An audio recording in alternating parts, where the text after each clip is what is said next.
Welcome, everybody, to episode 5 of Wednesday Night Live. We got a great show for everybody tonight. We have Nick Orlando, that's part of the, I want to get an FSFA.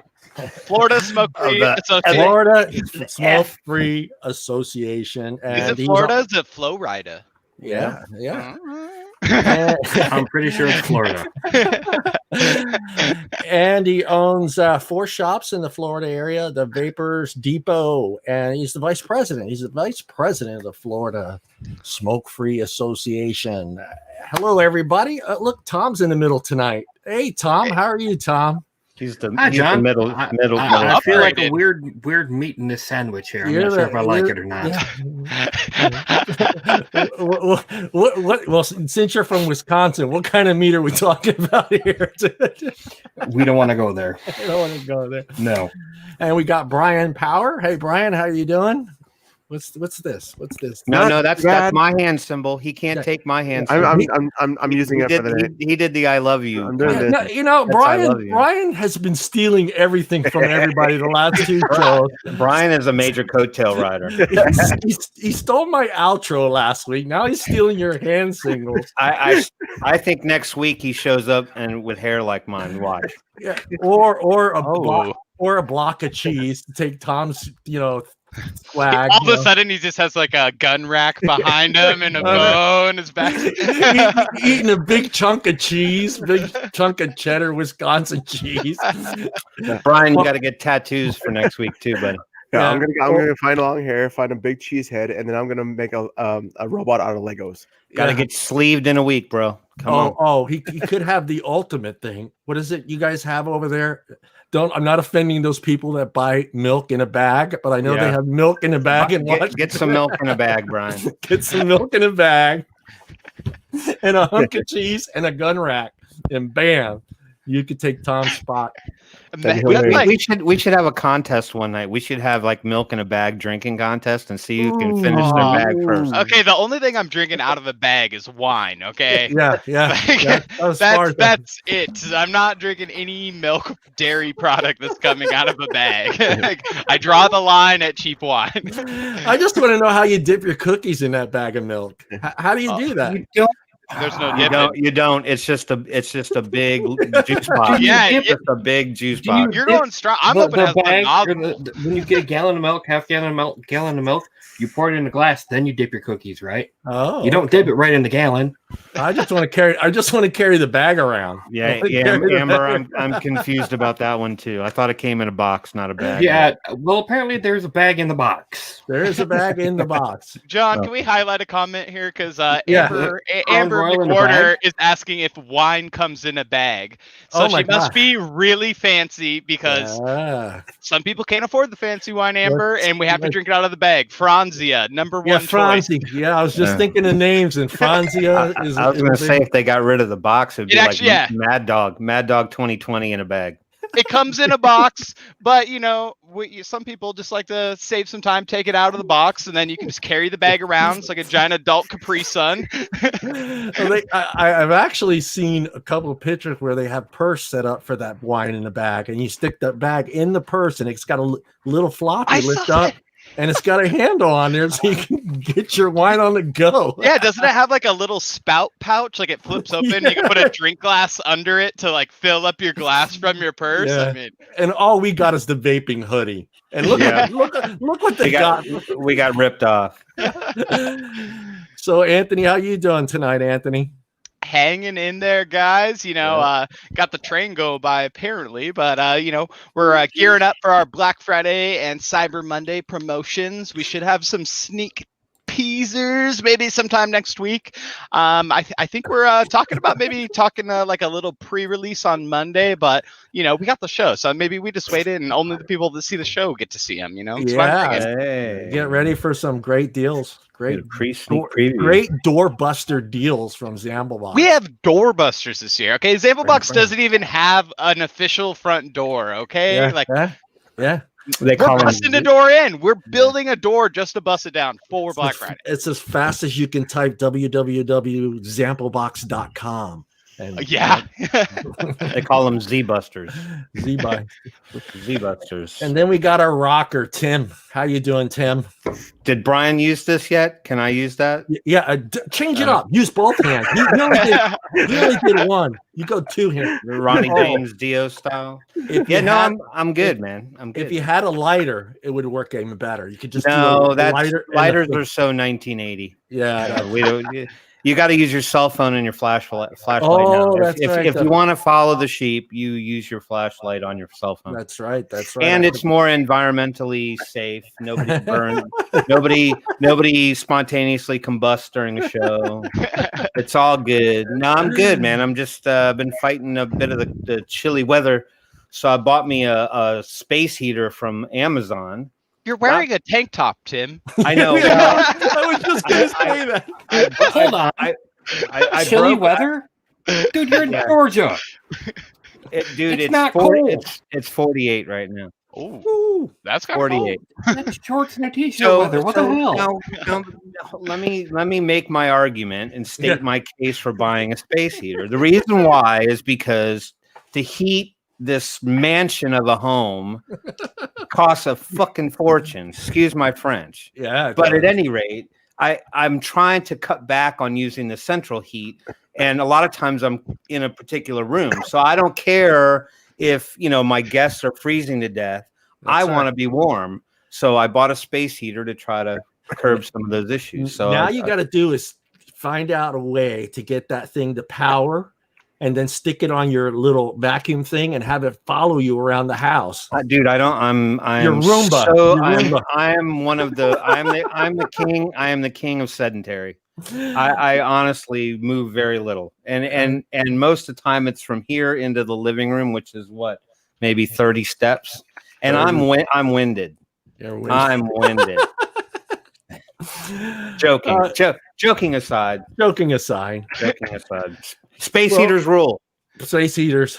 It's like, I don't know what it is here, but I'm cold. I'm wearing a sweatshirt, pants. What's I put pants on. It's probably a good 63. That is pushing the limits of freezing. You're at 63 right now? Yeah, 63. There you go. Brian went with the Zippo app on his phone. How am I so close to you? The flashlight on the other side. But you're so close to the Canadian border, so you're getting all that cold air coming down in. Yeah, we're blocking it all from you with our mountains, apparently. Yeah, but how far inland are you from the ocean? So that makes a difference in Washington. Well, you got to think, since Washington has that little kind of kicked out area on the side, and then we have the Puget Sound that runs through the center. So there is cold ocean water that's getting in there. I mean, it's still sound, so it's probably not as cold as obviously when you're all the way on the coast. But I would say Seattle from the actual coast itself, like the actual beach and edge, would probably be like at least an hour or two. So probably 100, 200 miles right in there. Yeah. Friction, where are you from? He said it's 23 where he's at. Where are you from, Friction? I guess in your town there's a lot of friction going on to stay warm. Yeah, he needs a name like Friction to stay warm. Yeah. Lot of stick rubbing. Pennsylvania. Woo! Pennsylvania. Oh yeah, it's cold there. Yeah. It's cold there. I'm originally from South Philly. It's been a long time, but I remember being cold all the time. So hey, we got somebody from New Zealand. We got a Kiwi tuning in tonight. Right on, Craig. Thanks for joining, brother. How's the weather down in New Zealand? New Zealand. Well, it's summer. It's summer. Yeah, I know. That's what I'm saying. They're enjoying some warm weather now. Well, yeah, at least the beginnings of it. They're drinking mojitos and beer. In New Zealand, popular in New Zealand. They drink their pints.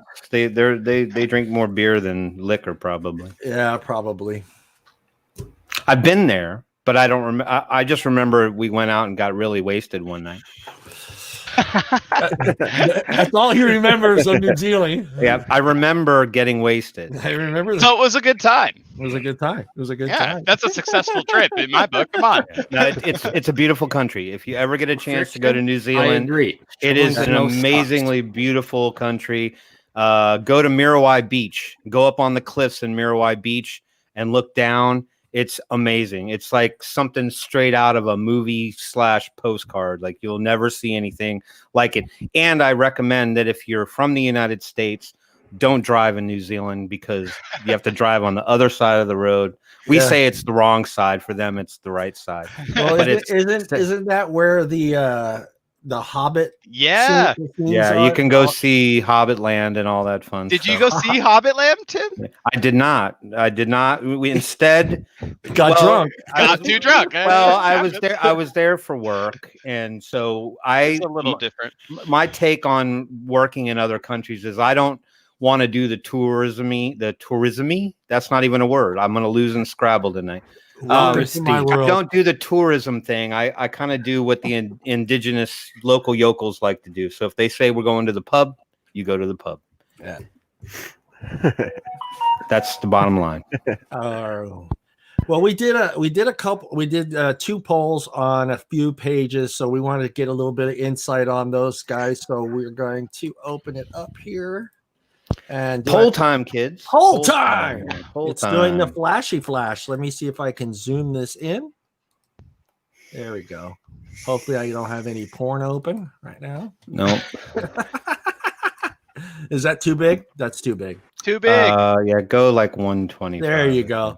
And basically, the first poll was just getting an idea. And everybody watching, you can enter your totals on in the chat. But we asked everybody what they've been their nick level the majority of the day that they're vaping on, and it looks like, which I already kind of had a good idea. It was 3 was going to be the big one, but you can see here on the Zamplebox Facebook family page. Of course, if you are a Zamplebox member or a subscriber and you're not part of the page, hey, jump on over there. We'll get you into the group there.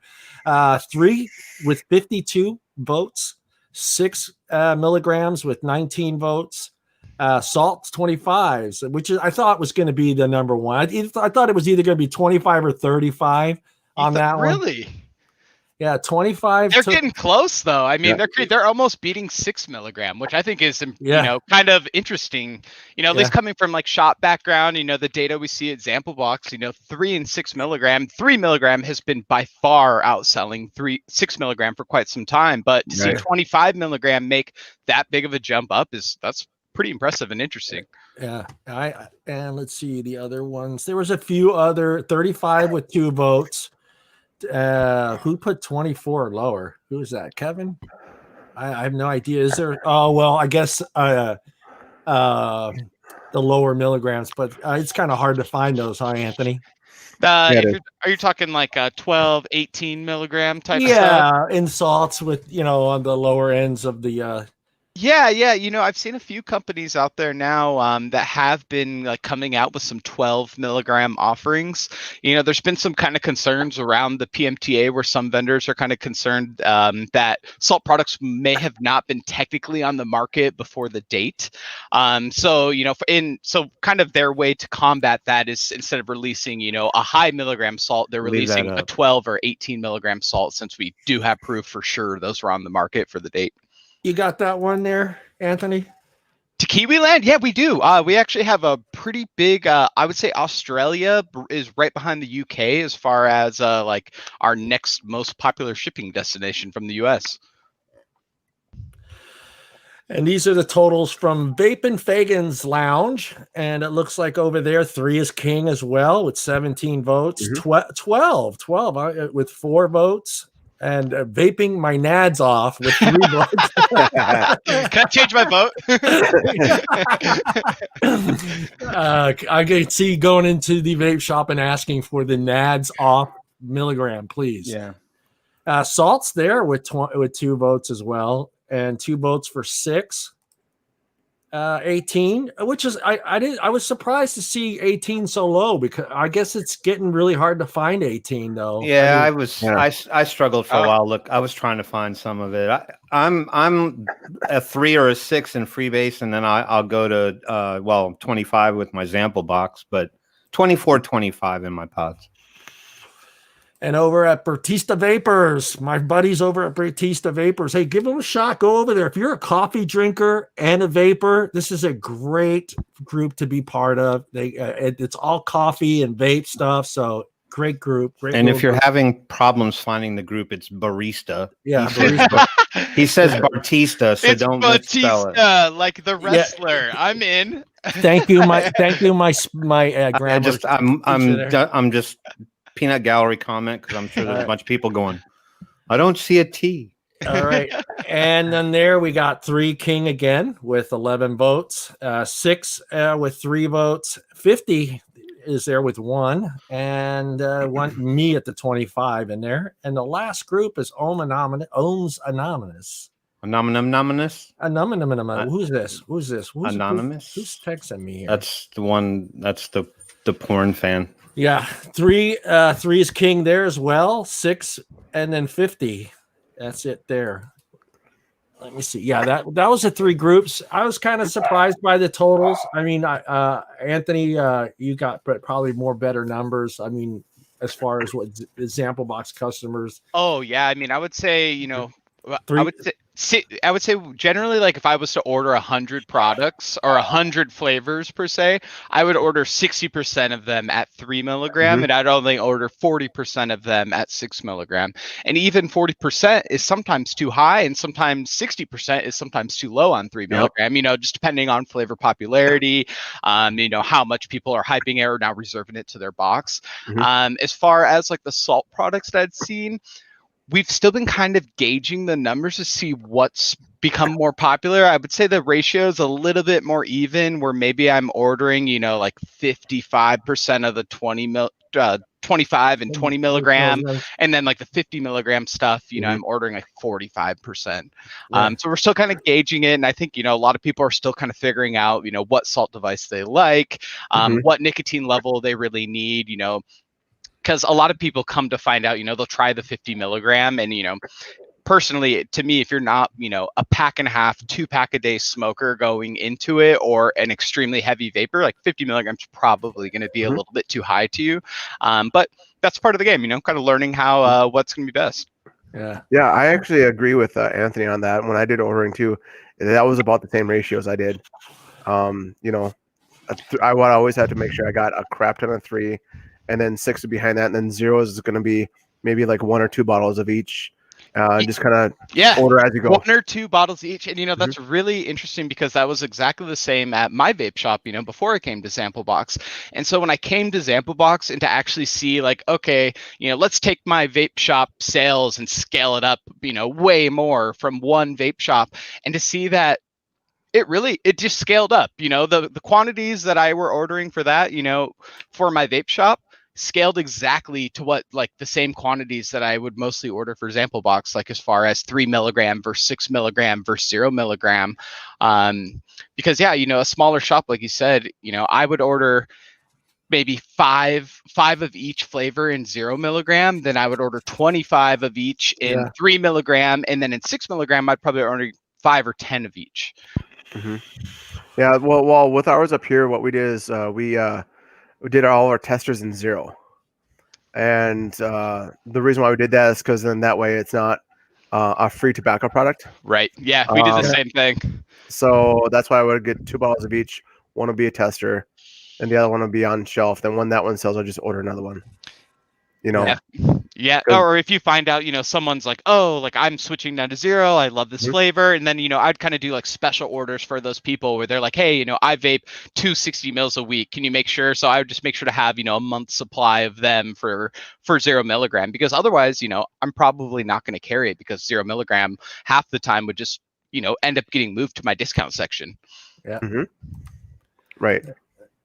I didn't get to the point, like I was actually kind of getting out of the management of shops when the salts kind of were coming in, so I wasn't really able to gauge like the 50 and 25, but I would still assume that it would be really close to the ratios that you're saying too, just because people are they want to go 50 right off the bat, and then they kind of like, okay, well maybe I want to step down a little bit, and then they don't know where to step down from 25 on down as of right now. So that's kicker. Sounds very complicated, but you too can be a procurement specialist by watching the show. Let me put up the second little poll that we had for pod devices. I asked everybody how many different pod systems do they own, and one and done. I was surprised that one and done was number one with 49, and 3 at 40 votes for 3 devices. 2 devices had 27. I see Anthony in there. Anthony, you got more than 2. Look whose mug is on 5. I just went to 2. Remember last week when I said, I picked up the Smoke RPM? This is my only other pod device besides my Orion, which I'm waiting for some coils to get here on that bad boy. But I got the Orion. I love it. I've been able to get the coils that I want. I don't use the stock ones. The stock ones, not a big fan of. There's some nice off-market mesh ones that I've been a really, really big fan. They last me a long time. And I'm ride or die. Once I find the mod that I like this detonator, I bought this mod twice. The first one blew up. No, the first one was a good old lap where you're sitting in your car and you got it in your lap, and then you're like, oh, I'm home now. I'm going to get out of my car. And boom. Oh, great. That happened to my Carbon. Tim's in the 11. Yes, look at the mug on 5 there, buddy. You got 5. I've got. Well, I'm trying to get away from them, but I'm always in the eternal search for a really good pod system that has great coil duration on it, like a champ when it comes to coil length. And then I want something portable. So right now I've got the Argus Air, which isn't bad. I like that one. It's small. And then I have the Caliburn G. I got the Smoke Nord, the Wismec R80. Something like that, and then I have an older Caliburn Coco. I think a lot of people have just come to realize that it's like I got to stop buying these pod systems because the coils are disappearing. And it's getting harder, and it's expensive. I mean, when you start jumping into 5-packs and 4-packs of coils between $13 and $15, I mean, most of those coils, I think Caliburn probably has the win with the coils lasting the longest. I think also you can probably walk into majority of the local shops, and find Caliburn coils. Yeah, well, it's a popular pod mod, whatever you want to call it. Mm-hmm. So I mean the newer Caliburn doesn't use the coils inside the pod, so you're not buying 4-packs of pods. You're buying coils that are press fit that go inside the pod. So so whatever. 10, and I know I have a problem. There's 7 of those people. Yeah. What do you guys I'm in that bunch. That's me. Brian. That's totally me. But what do you guys think is the most important thing that you look for in your pod mod? Does it have to last all day? No. Does it have to be small? What is too big? What's too small? And it's to me, I think the ultimate thing out of any of my devices is durability and coil life. Other than that, that's it. Coil life for sure. I agree with Anthony in the sense that, I mean, we were calling so many things pod mod systems now. So you start getting into some of the Vupu stuff, the Argus line, and they're still calling them pod mods, but I just think they're too bulky to carry around. So it has to be something that fits in my pocket. I think single 18650 size, no bigger than a single 18650 is kind of what I imagine as my pod. For the boxes, a little bit wider. I think the Orion's a little bit wider than 18650, but it kind of shrinks it down a little bit. So it's kind of trade-off. Yeah, no, I mean, well, for me, I don't really take my pods. I mean, the pods stay here, but if I get in the truck and I go to the grocery store, I go out with friends to a show. I went to a festival a couple weeks ago, and I was I had them all lined up. You know what I mean? So but on an average, though, I mean, with these things, I don't vape them all day. I've got 25 other things I can vape on. I get battery life all day, so. Yeah, I think that's happening with a lot of them. You think a lot of those didn't take into consideration the salts that were going to go into some of those when they were making their coils, and they're using the certain types of. I I don't know if it's necessarily the salts that change so much. From what I've heard from, talking to different juice manufacturers and liquid manufacturers, is just that a lot of times they had to up the flavoring, So if you had a really good flavor in a 3 milligram, 6 milligram, when you go to a 30 ml bottle and it's 50 milligram per milliliter, the percentage and amount of nicotine that's in there, they had to really kind of counteract with more flavoring or more sweetener. And that just is always going to be harder on your coils. Luckily, I think as we've kind of progressed more into mesh coils, we've been seeing more coil life just out of having mesh coils overall. But we can only hope that we can find some new coil technology that's like we've seen a couple over the past 7-10 years that are like, this is the coil that you never have to change, like it never burns. Remember, it'd be like a plate and then you'd wrap cotton around it, and what happened to that plate? They never wicked right, and they never fed very good. So hopefully we could. It seems like that we're getting a little bit stifled with innovation coming up with PMTAs and whatnot. But I really think if we're able to continue to progress, like we'll have coils lasting 2 months here, no problem. Yeah, that was the ceramic plates, and those that seemed like it would have been a good idea because those were higher ohms ratings on those. They weren't down in the 0.6 or 0.8. They were up in the ones. So, but the ceramic thing bothered everybody. It was just, the ceramic thing and having like the microparticles of the ceramic, I know is a big deal. The other thing was, anytime you're heating and cooling, ceramic so much, it starts to get brittle. So people were breaking their plates, and then, the plates, I think like the first tank that did that, the replacement plates is where they got you. They're like, these are going to last you 6 months. Well, if you break it in 2 months, because no one's ever built a tank like this, now you got to buy that new plate, and the new plate was like half the cost of the tank. That's why I think ultimately underneath the surface there's a bit of a ruse going on, right? Because if those coils lasted as long as our minds want, people are only buying half the amount of coils, right? So that that you're buying a cheap pod that's in the $20 to $40 range, and then you get coils, and if they last you half a year for a single pack, they're not making any money off of you. Well, they're not making any money off because the vape shops have to stock them up. But I mean, that's the idea is, they gotta get you somehow coming back. So, well, with the ceramic coils, they actually came out at the time of the increase in like the clouds era, I should say. Yeah. And what people wanted, people wanted instant ramp up time and all that stuff. And with the ceramic, you couldn't do that. You need to let it actually like heat up on its own for it to actually work properly, because otherwise if you didn't, you're going to have a higher chance of like breaking that ceramic and all that stuff. And so people crank up the wattages, and then it didn't go very well for ceramic. If ceramic came out now, I think it'd probably have a better chance of actually surviving a bit longer than it did. Brian, have you ever used on the Genesis style tanks, like an RSST or like a Kraken, the old tanks where you basically build your coils above the deck and then you have to wick down inside of it. So I'm sure you've tried the stainless steel cable, right? So, where you use stainless steel cable as your wicking material instead of using cotton. He's got it right there. I was going to say. Yeah, that wicks great. Have you ever tried, they make, a company did it. I haven't seen them in a long time, but a few years back, a company had ceramic rods. So instead of using a stainless steel cable, it was a ceramic rod, and like the pores of the ceramic would actually wick the liquid up to your coil. I haven't tried that at all, actually. Yeah, I'll have to try to find them and see if they're like anyone still building with them or using them, because it was a pretty interesting idea. And there's our special guest tonight. Hello, Nick.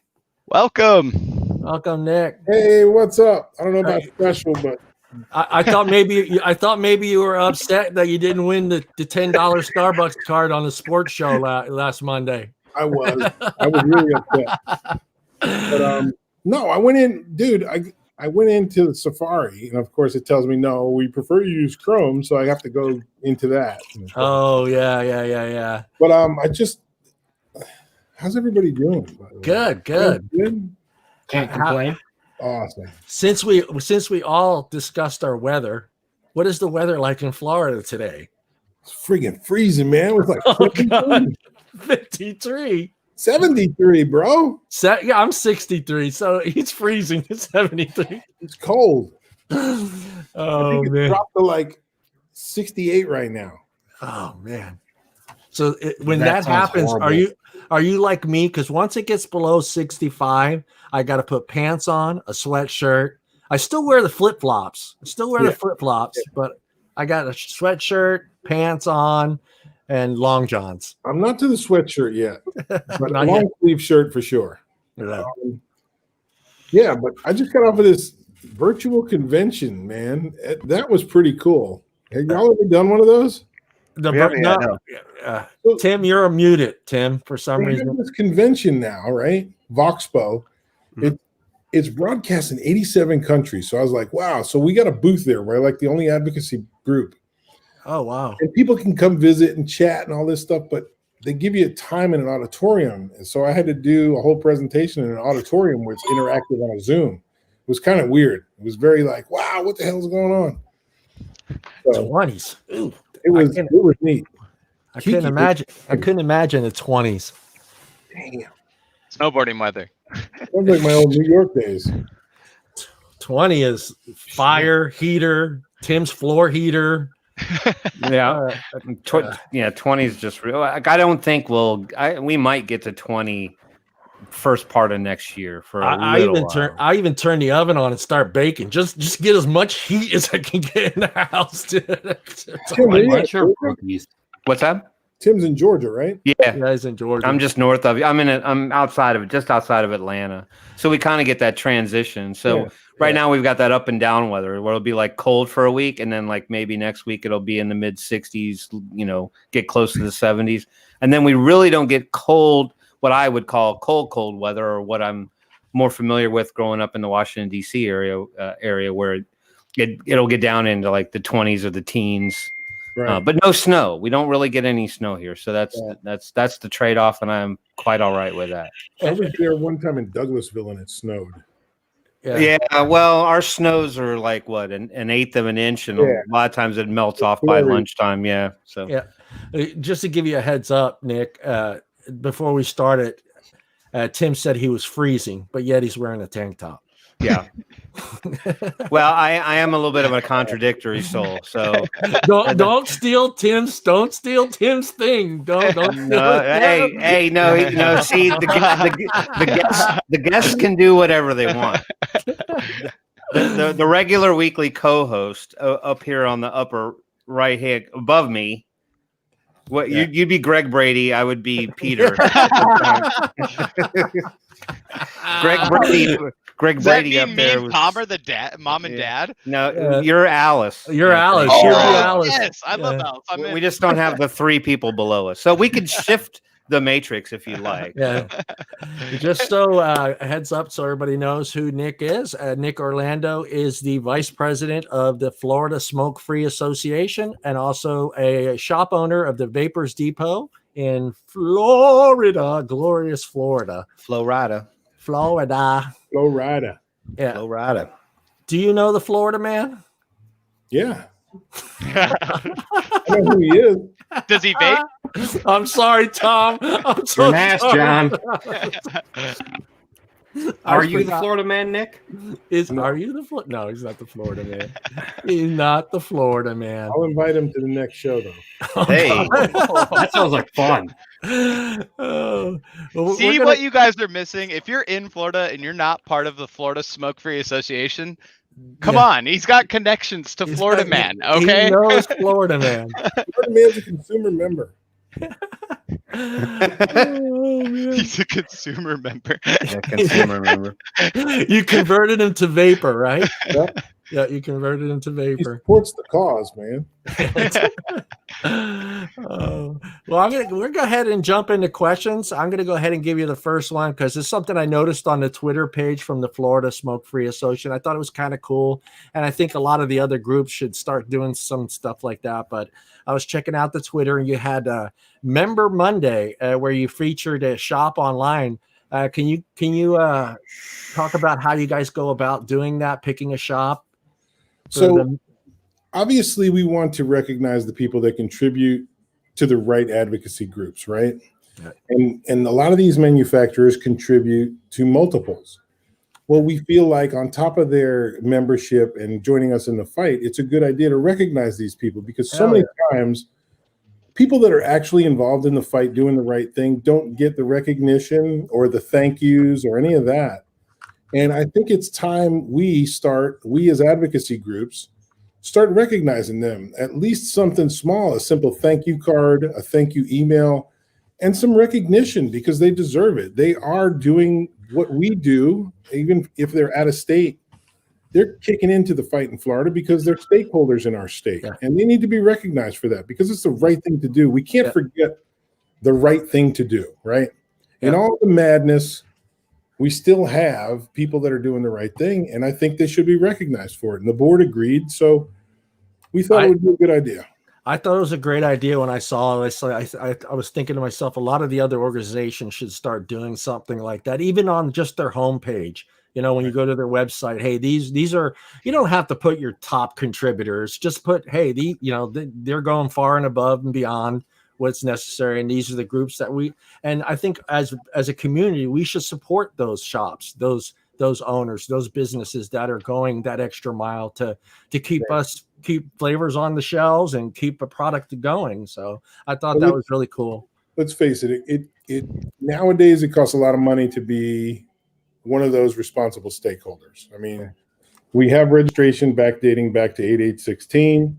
We have PMTA, we have HPHC coming up. There are so many things that these people need to do that are wanting to stick around and remain available to our consumers. So they're joining these organizations that are fighting for the rights of the vapor to continue to use the product. And you brought it up. I mean, on our website, it lists all our members. So you as a consumer could say, I want to see who's a member of that organization and support them. If I live in Florida, I'll go to Florida Smoke Free, flsmokefree.org, and check it out and see who's on there and spend my money with them, because I know my money's going not to a new set of sneakers or saving for a new vehicle, but it's going to the fight to keep my product available on the shelf. Yeah. We lost sight of all that, man. And we do it on our Facebook page. We've got our membership photos. We do it on our website. And now you've mentioned the Twitter, Monday and Flavor Friday. So we do. Yeah, I saw that too, Flavor Friday, which was pretty cool. Pretty cool idea. Recognition. We're at a session. We're not like beating down, hey, calls to action. We had that big veto. And now it's time to say thank you to a lot of the people that helped us out. Yeah. That's awesome. Yeah. I think it's another good thing too, because it offers a little bit of transparency too, because we don't really hear about what the shops are doing. A lot of people just think their voices are silent and they're just kind of doing one of these. So it's good to hear about those shops. Yeah. Yeah. Do you think that kind of creates, like some accountability for other shops too, where they're like, oh, well, they're being featured on Florida Smoke Free, and they're involved with advocacy, and now that they're pulling customers from us, like, wow, we better get involved with advocacy and join Florida Smoke Free. I think I see a small level of that, but until we get all our consumers educated on what the fight is, I think it's kind of fallen on deaf ears. I mean, we educate our consumers so they don't drift off too far, but they'll go to a shop. They'll even call me up from other states when they're on vacation and say, hey, is this person somebody you deal with? It's kind of cool. Or they'll move out of state and they'll ask about it. But if all the shops aren't educating their people, you don't see it. But and there's a small, well, I won't say small, there is a segment of our industry, our consumers, that just want to get their stuff and go home. And those are the people that the legislators that make these rules don't see. They're people 60 years old, 70 years old. They go get their product. They just want to be left alone. It doesn't take a whole lot of crap to deal with cigarettes. When you buy cigarettes, you don't have to be part of an advocacy group or hear anything. You walk inside and you go home. So that's what they're used to, right? Yeah. So I don't think it really, the shops see it. Sometimes it's intimidating to a lot of shops that even thought about being members. They think, oh, they're snobby, they're members of advocacy. But they don't realize that in the end, the reason why their doors are open is because those members in and out of state are fighting for their bucks to stay open. That's right. 100%. And I'm sure there's more to just the contribution to being part of that group. I'm sure you guys go and educate these shops and let them understand how to get that message out. And I think a lot of shops need to realize that it's not just, hey, I gave my $1,000 to them, I'm done. You know what I mean? It's more to it. And I think it's a valuable network for the shop. Right. They're getting, inside information on upcoming regulations and upcoming happenings in the state. I'm sure that's, the stuff that you guys are sending to your members. And, that if you're trying to run a business and keep a business open, that has to be so valuable. Yep. I look, I'm a member. My four stores pay their membership.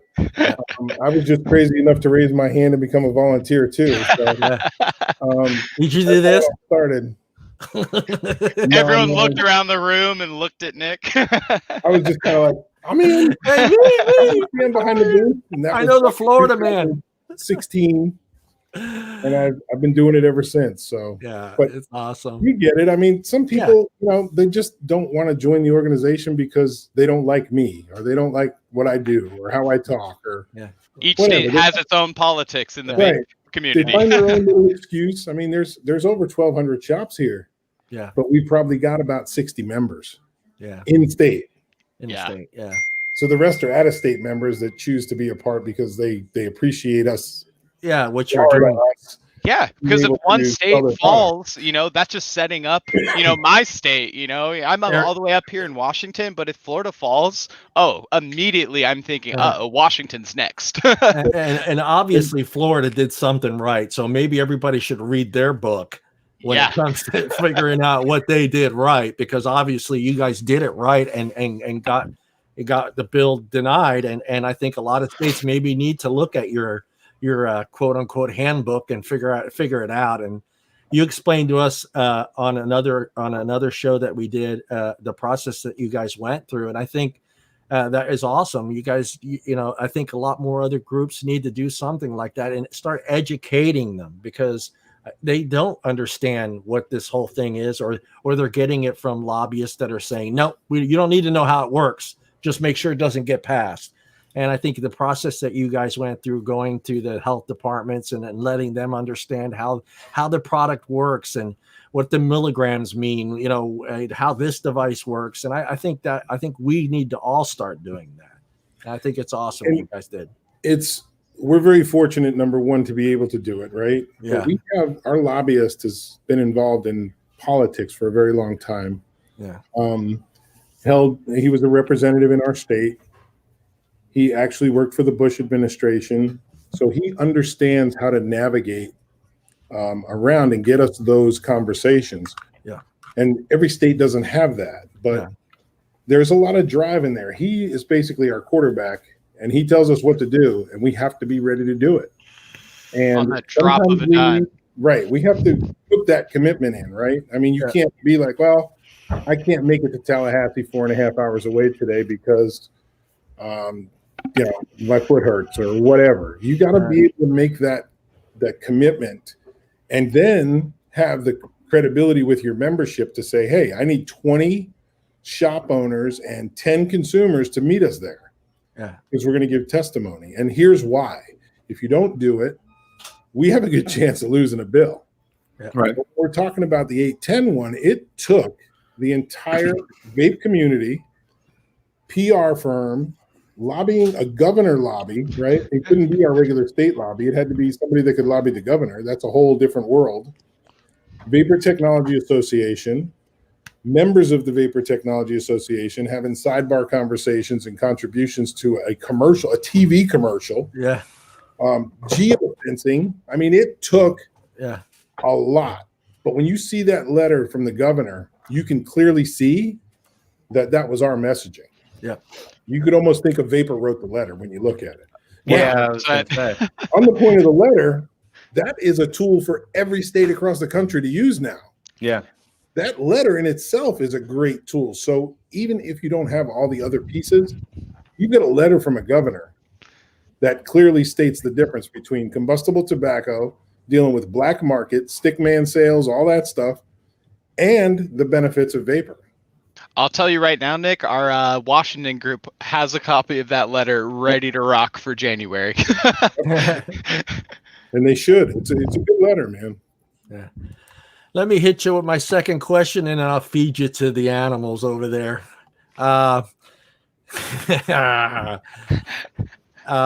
Without getting too political, okay, how do you feel the election turnout makes you feel about the future of vaping?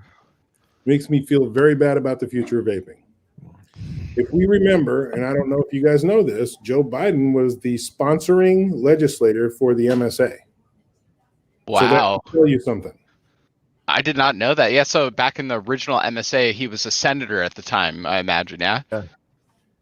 Wow, that puts a little chill down my back there, Nick. Yeah, me that's too. That's just one thing, right? So he's already said that, I mean, he's going to crush us. But when you take into consideration back then, he was the sponsoring senator of the MSA. Yeah. That's a pretty bold statement when you're asking me those kind of questions. I mean, there's not a lot to be said after that. Yeah, and she's no better. She wants to see it gone as just as bad as he does. And she co-sponsored the S1253 to stop the USPS from carrying vape mail. So you know the future of the industry right there with those two. Right. It is harrowing at this point. Get active, people. This is the call to action right here. This is the wake-up call. If you ever needed a reason to speak up, now's the time.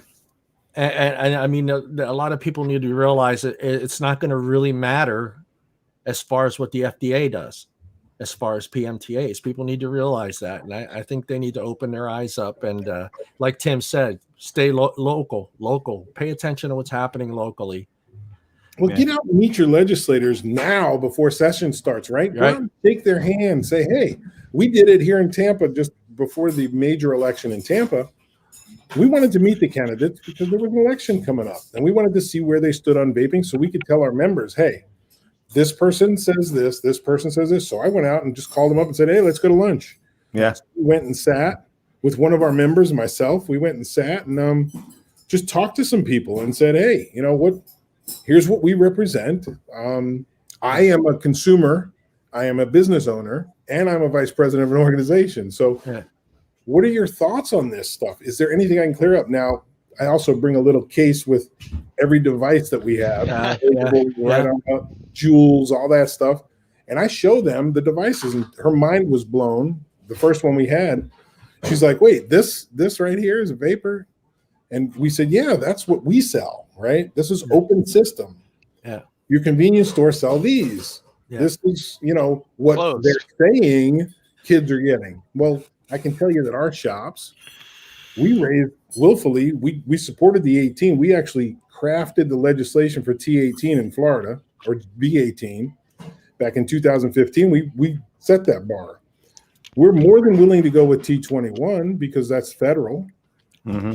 And our guys, if you look at the FDA results on these findings, these audits that they do, there were 4 violations in the vape shops for violating underage sales, and there were 11,246 violations overall. Where's the problem? Yeah. So let's talk about this. And it opened up a great conversation. And when they get elected, they go there and they share that message. So we got to plant those seeds. You got to go out and meet your legislators. They're people, right? They're wanting your vote. Yeah. Not only that, but they want to hear from their constituents. So sit down and talk to these people before they get to the session. They know that you're a real person. Yeah. You don't have to be a shop owner or a smoke free. You just have to be a person and be real about it. It helped me quit smoking, or I like it because I like flavors and whatever. Yeah, I think you really, hit the nail on the head. It has to be a year-long process. That was a big thing, for what here in Washington State and how we got the 9 cents tax per milliliter. For years and years, we were defeating taxes, we were defeating flavor bans. We had a good core group, but as more and more shops grew out, we had this core group. We weren't really adding in more people, and they were like, oh, these guys are continuing to get it done every year. Well, the year that the 9 cents came out, we're banging down doors to try to get more members, more people involved, to come out and fight this. But it's too late. If you're already pulling people together during session, it's too late. I mean, you have to be talking to your legislators before session starts, get to know them, make sure that they know you, and, give them the facts, educate them, because most of these people, especially with all of the changes in offices that we've had, new representatives, new senators, it's starting from ground floor, and that was also part of it too, was, we had the same legislator or same representatives and senators for about 3-4 years. Had that huge switch as soon as Trump came into office. And it was literally with the first hearing that we had that year, they brought up diacetyl again. We had debunked diacetyl for these guys 4 years ago. 4 years ago, we debunked diacetyl and heavy metals. We educated all of these guys, but they're gone now. So it's starting fresh. There's new people, new faces. You have to continue to educate. Yeah. And it's kind of weird, and I don't know if it's this way in every state, but Florida, we develop relationships both at their home turf and when they enter the first week of session. We'll go in and we'll hit their offices. The power of a good lobbyist is we have the opportunity to knock those doors and go see them and have those conversations, an introduction, hand them the video A Billion Lives, hand them a THR 101 book, hand them your business card, introduce them to your website. Yeah.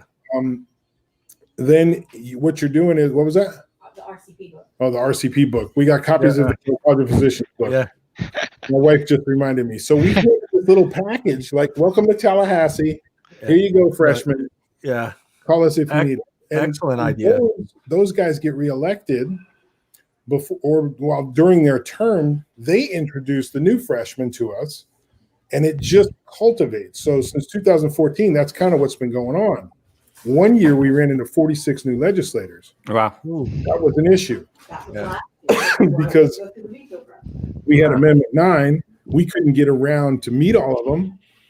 And they were just listening to some of the older guys going, well, shit, okay, I'll vote yes on 810, Wow. Hit the green button instead of the red button. Right. And then we ran into what we had. And these freshmen, I mean, you're sitting there talking, giving your testimony, and they're on their phone, It's they're on their phone, yeah. You want to smack the desk and say, listen to me, guys. But we get out in front of that usually, right? Yeah. Now, this year it's going to be another tough year because of COVID. But the years prior, we always got out in front of it. Yeah.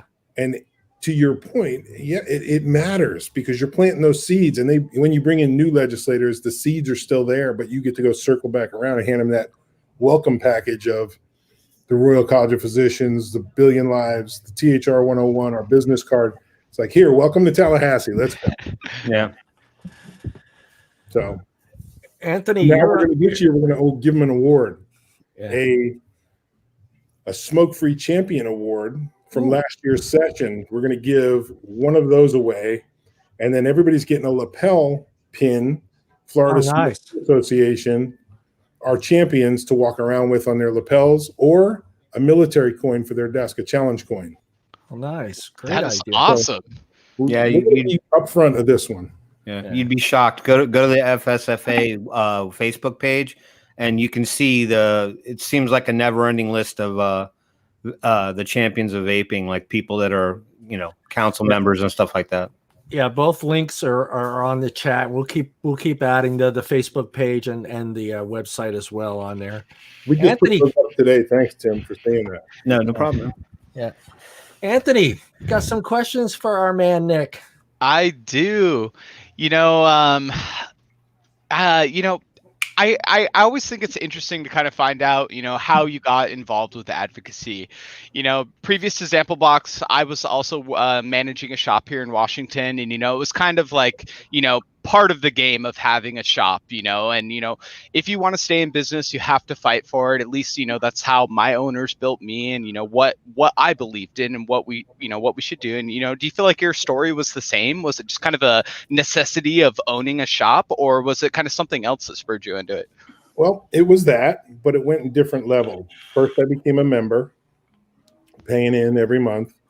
Then I started going to shows, and there was one show that the booth needed help. I got behind the booth as a volunteer, never did anything like this before. I'm not very good at public speaking, adult politics. Look, man, I was a cop, right?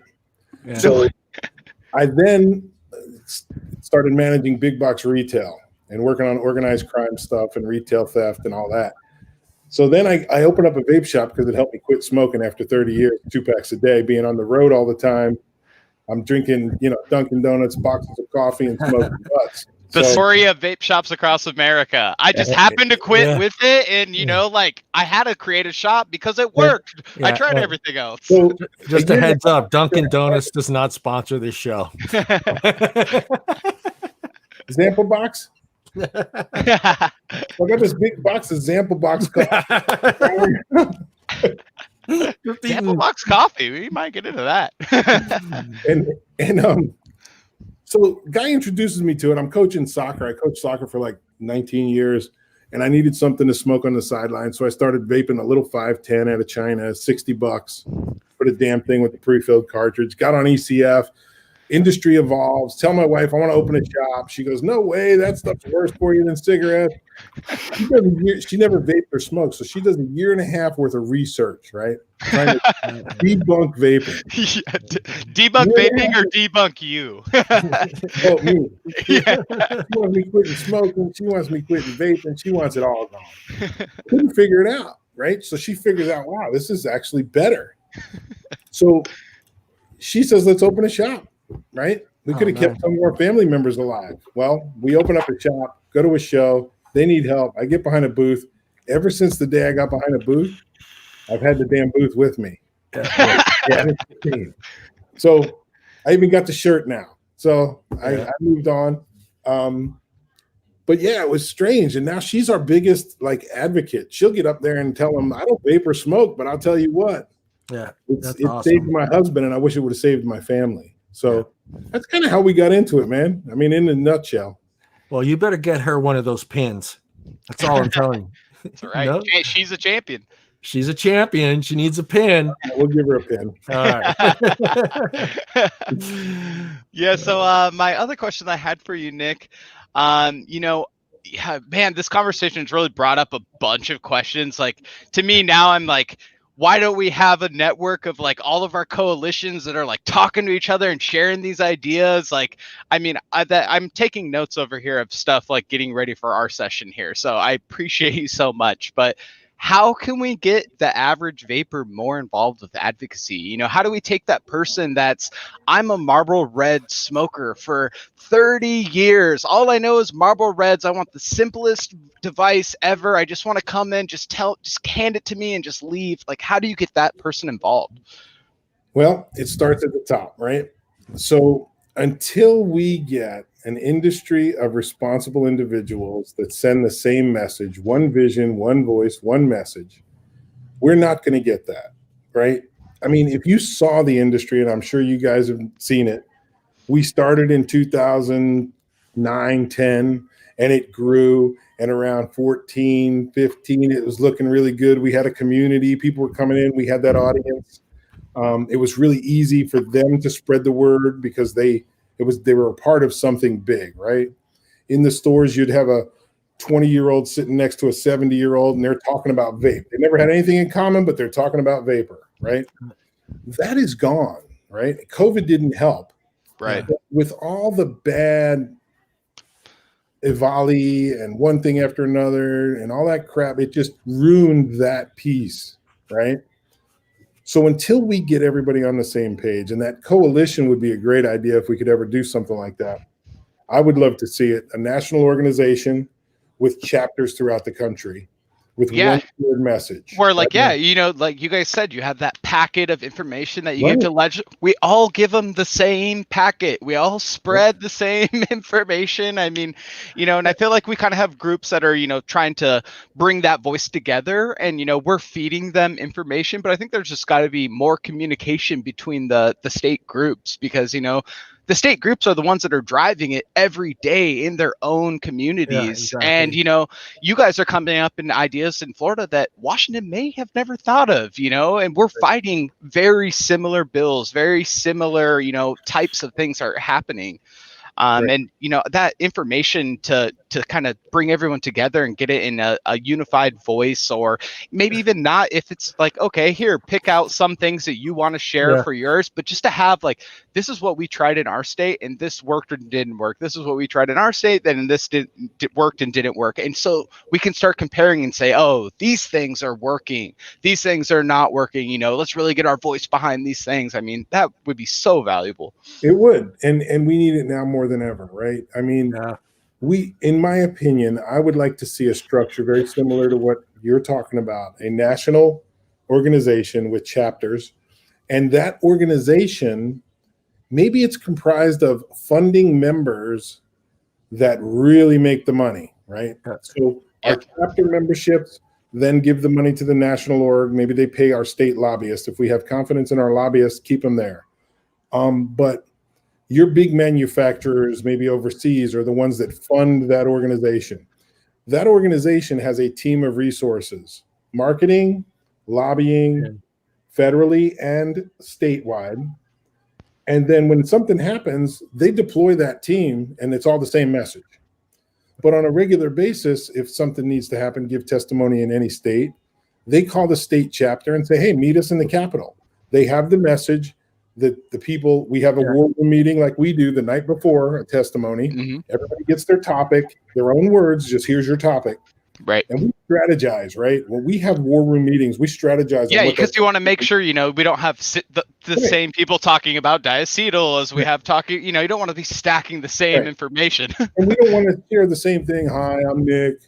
You know, I started smoking, vaping saved my life. I got grandkids. They get tired of that shit, right? Yeah. Definitely. They turn it off after two people and it's glazed over. They don't care. But if you have different messages, like deliver the tobacco harm reduction, the Royal College of Physicians, the reason why flavor vapor needs to be around, the effects of nicotine, the effects of this or that, the devices, the whole thing. And then now they're getting information, different information from They're getting everything. They're getting everything in one shot. Yeah. So that committee member might be in a different committee, but he knows what you're going to say because you're switching it up the next committee. Yeah. I've got a different topic. This person's got a different topic, and they're hearing the same information over and over. That's the way you do stuff, right? Yeah. But I've seen so many times these state orgs or just consumers without a state org or business owners just show up and say the same thing. That worked 3 years ago, okay? Yeah. It does not work anymore. You know, I got to say, whenever we have our hearings at the Capitol, I always try to sign up late just so that I can collect, okay, what topic have we covered? Yeah. And then when it gets to me, I'm on like, okay, this is a topic I'm talking about. No one has talked about this yet. It needs to be heard. And, you know, people kind of have to keep that in mind because, like you said, you know, two people, like, yes, that is a great story of a person quitting smoking for their kids, their grandkids, for themselves. I don't care what it is. It's a success that you quit smoking, but for those politicians are there, for one, they don't really care that much. For two, after they've heard it 2-3 times, when they hear you start even firing up that story, it's already tuned off. They're back on Facebook. I mean, you see it. The moment you say you're a stakeholder, they turn you off. Yeah. Stakeholder. Don't even, I mean, every time that I testified, I made sure, like, you know, we had the owners of my store and they would testify as the business owners.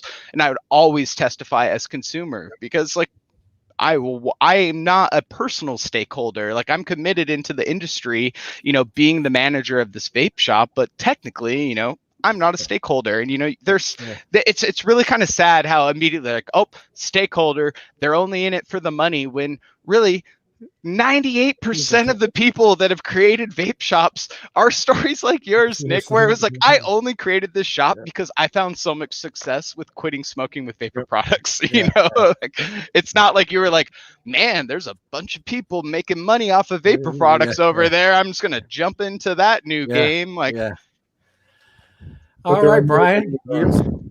Brian, you're up. I got Tom before me. Tom, do you got no? Tom doesn't work. I stole. Tom, you're up. I'm sorry. Go ahead, Tom. Tim Brian. Don't ask him about Tom Brady. Don't ask him about Tom Brady. I wouldn't anyways. Who cares about Tom Brady? Exactly. Thank you. He's in Florida. He should just do what everybody in Florida does, except for Nick, and that's retire. They got Minshew, baby. Okay, they benched Gardner Minshew, but he'll be back. Okay, it's fine. Don't care. Football is on Mondays. This is Wednesday. Go ahead, Tom. Okay. Since John did steal one of my questions, I'm just kind of doing this on the fly now. Outside of all the stuff that you do with advocacy and your shops and et cetera, what are your other hobbies, if you have time for any? I used to go out boating and fishing. I enjoy golf when I can. Used to. Shooting. I go to the shooting range a lot. Are those open now there? Yeah. Oh, they're open, huh? Yes. You can be 6 feet apart there shooting guns, right? Oh, easily. It's safer if you are. Yeah. Yeah, I was going to say. Ideally, That's 6 feet would be. I think better they closed anyway. them. I think they closed them here. I think it depends on what 6 feet radius, where in that radius you are. It all depends on what you have, too. Just don't be in front. Floridians love their guns. Yeah. They won't shut it down. Yeah. My second question is, what's next? What's next where? What do you mean? With the Florida Smoke-Free Association, after your thank you stuff goes out. Then we're right into session. We're actually doing a tandem right now. The thank you stuff's going out. That is part of the planning for next session, is giving them thanks and assuring them that we're behind them, and we look forward to their being champions again, and we want more. So it's meeting on local ground, then going to meet them in the Capitol, see what kind of bills are coming up. There's kind of a quasi session going on right now where we might get some ideas because our people are mingled in to kind of keep their ear to the floor there and kind of hear if there's any crazy bills coming up. But this year we're planning for how are we going to do Zoom testimony, right? We can't go there. Yeah. Completely different. Wear a pair of shorts, flip-flops, and a tie and a shirt, and I could do my testimony. But and save a lot of gas money and travel and all that. But I don't know what that's going to look like. So we're trying to figure it out and kind of get a pulse on that. Will they be in Tallahassee? Will they be in their home office?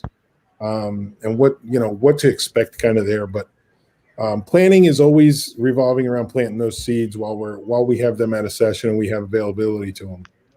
The logistics of just doing a Zoom thing like that is just got to be insane. I mean, how many minutes do you guys get in Florida to speak? Is it 2 minutes? They say 2. Yeah. You're lucky, right? They say 2, but they started as you're walking up. Well, what they do is, to your point about holding out on turning in your testimony card, our lobbyists will split them and turn in half, and then right at the last minute turn in the other half, because once there's 20 or 30 of us talking, they'd start cutting us off. So we hope that the people that have the core message get up first, and then the other half of the story comes up second. If they get cut short, at least they see the face and they know they're in opposition of the bill, or we just wave in opposition, and it makes it really simple. Out of respect for the legislators, we'll say wave in opposition. Yeah. Right. Just where you just mark oppose instead of actually submitting a comment. Right. Yeah. But at least we get our point in that, hey, we're hearing numbers. We're going to take up your whole session. Yeah. We have 150 people here, and that's 2 minutes a person. You'll be here for a while. That would be awesome. Sorry, Tom. I didn't mean to go off on some weird tangent. What's up, buddy? No, it's fine. Actually, I'm going to go off script a little bit and kick it from the guy with very little hair to the guy with a lot of hair. Tim, you're up. Oh, it's going right to me. You Oh my pointed God. the wrong way. That's right. He meant over here. He meant over here. I do this every time. You caught me off guard, but that's okay. Good. I recover well. Yeah, I'm used to having to improvise. So I had a couple questions. One is going to be we're going to see what your fortitude here is, Nick. But first question is to me, or at least to a lot of the community, a lot of people that we hear from talking, it just feels like a lot of people have kind of thrown in the towel, whether it be shops or vendors, distributors, even users themselves. But based on your success that you've seen, Florida specifically, what words could you share for the community that would help to sort of embolden the resolve that we're all kind of trying to, encourage ourselves? Well, I'd say let's remember why we got into this industry, right? Let's remember the grassroots effort that everybody put in the beginning. We're about tobacco harm reduction. We want to crush combustible tobacco, right? And the only way we're going to do that is to not ball up in a corner and give up. Right. We've got to get the proper messaging out there in the proper ways and team up with the right resources to make it happen. If we give up, then our whole mission of this whole thing is gone. Right. So now's not the time to do that. Now's the time that we're actually getting someplace, right? We've got a couple of good states out there. We've got a couple of great groups. Yeah. We've lost quite a few, but might be able to get them back. We can't give up because there's 40 million smokers out there that we still need to talk for.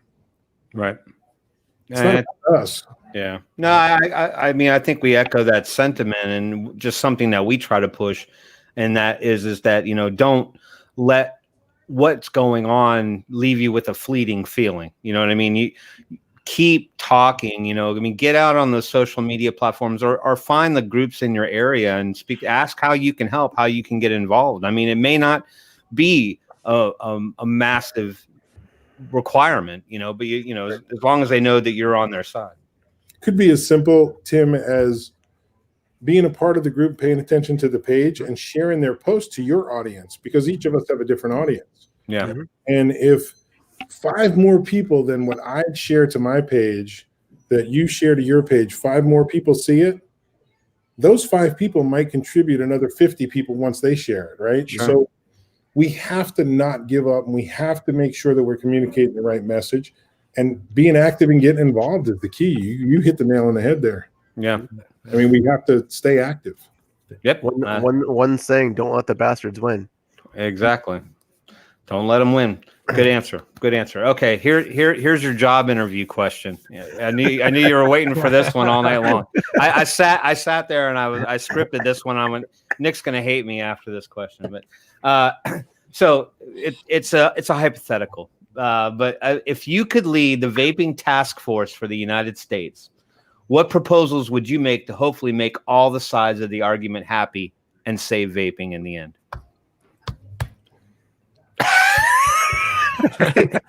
So that's a loaded question, Nick.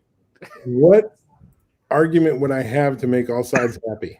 Yeah, well, like what proposals would you come to the table? So I guess I think we can have reasonable regulation. That doesn't mean get rid of the product totally. Right. I think the responsible part of the community would agree to reasonable regulation. There's a reasonable point that I think we can all find. Right. But such a big community that we have might not everybody might not agree with it. Right. But if the majority agrees with it, then we have to move forward with it. Right. So I think reasonable regulation would be something. Reasonable taxation would be under that as well. It would give us credibility as an industry, right? I mean, that we can't deny that. Yeah.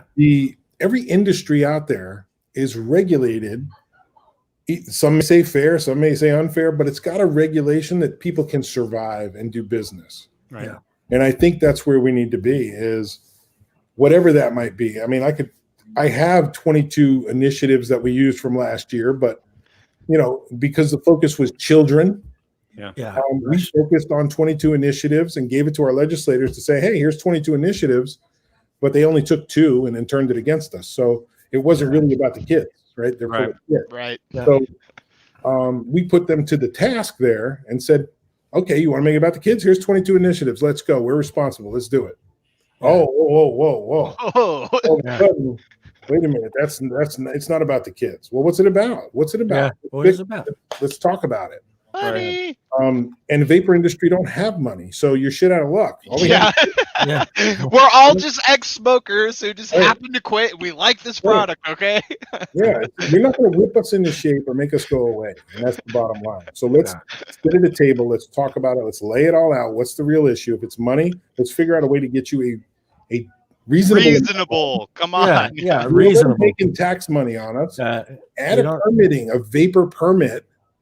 Tobacco licenses here in Florida are $50 a year. We'll give you $500 a year per store for a vapor permit, and that will clearly separate vapor from tobacco, and you'll never screw with us again. Fine. Yeah. Those kind of things, Tim, I think would help. Yeah, I guess just the thing that crosses my mind, and I mean, and it's certainly an area of discussion when we talk about it, but concessions on the vapor side, like what things could we part with or sacrifice, where some say, oh well, get rid of 50 milligram nic salts, or like get rid of the pod systems, because but there's always going to be that contingent that says no, we shouldn't have to sacrifice anything, because they're all methods of THR, and they're all ways for everyone to find a way off of smoking. So you think about whether or not, if we actually had a legitimate seat at the table rather than just arguing points, if we had to put proposals on the table, what would those concessions look like if we had to make some? And I think there's already enough out there. I mean, T21.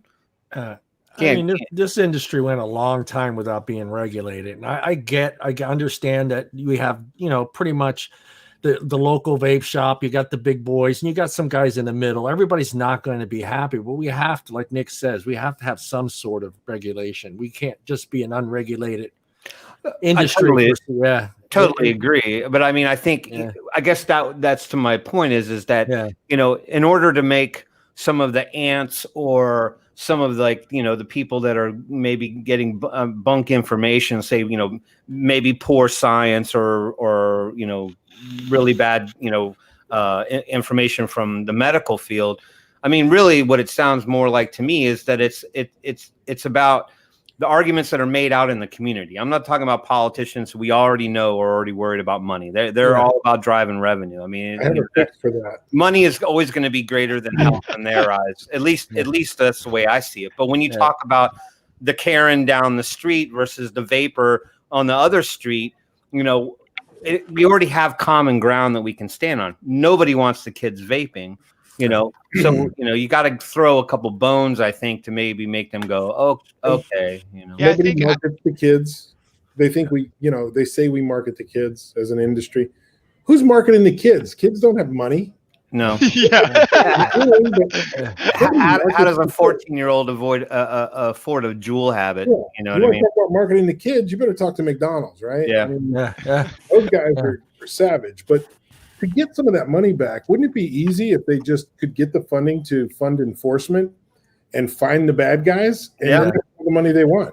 Yeah, but that's interesting you bring that up, because they only spent 2% of their allotted budget here in Washington for tobacco youth prevention and enforcement. So we've been pushing to get it up to 5-10%, for years now. That's something that we're willing to fund. I'm not willing to send you guys, tax revenue if you're not actually going to use it for the things that you're saying that you're going to use it for. Yep. And besides, common sense has nothing to do with politics. I mean, don't we know that already? Yeah, we know.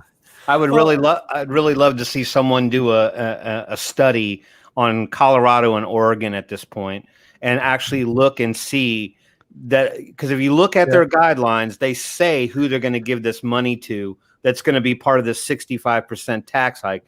Yeah, I would love to see, and I'm sure there's transparency on that. I would love to see where that goes from here, just for the next year. See if that tax money really is going to those entities that they claim it's going to go to. I bet you find it doesn't.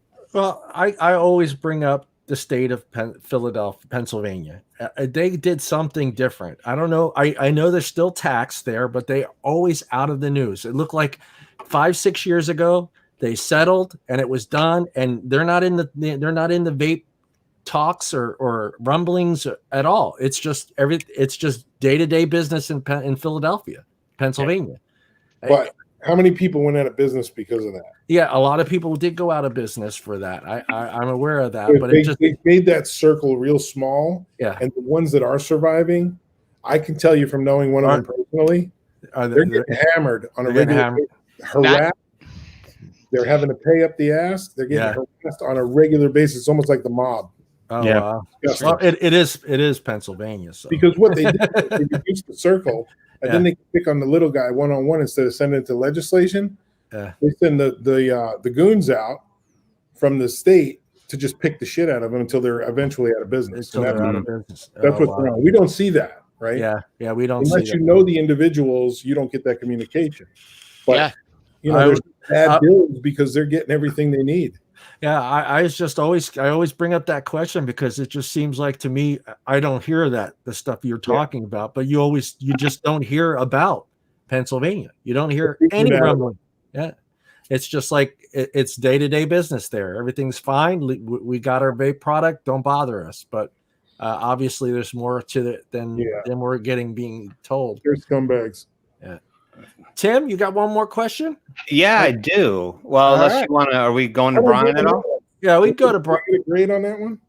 What's that? Yeah, go ahead. Yeah, you get thumbs up on that one. I mean, I think Nick, you get my vote. You get my vote, Nick. You get my vote. I'll ask the third question. I mean, this could be a pretty short answer. I mean, we're all kind of removed from it because it's out of our hands. But I was just going to ask you in general how you felt, your view on the PMTA outcomes down the road. My question was basically, do you see the submissions resulting in more approvals versus rejections? I mean, I know we don't know because we haven't seen really anything come of it yet, but Tim, that's the question. I don't have a filter, right? So you don't need a filter. You don't Welcome need a to Zamplebox. We don't have one either. It's fine. Speak your mind, Nick. Like you're on the sports show. Like you're on the sports show. Tell us what you really think. Purely my opinion. Okay. Not the Florida smoke free, unless you want the Florida smoke free answer. Which one answer do you want? I want yours. Okay. So the answer is we're seeing a lot of letters of acceptance, right? The communication's coming out.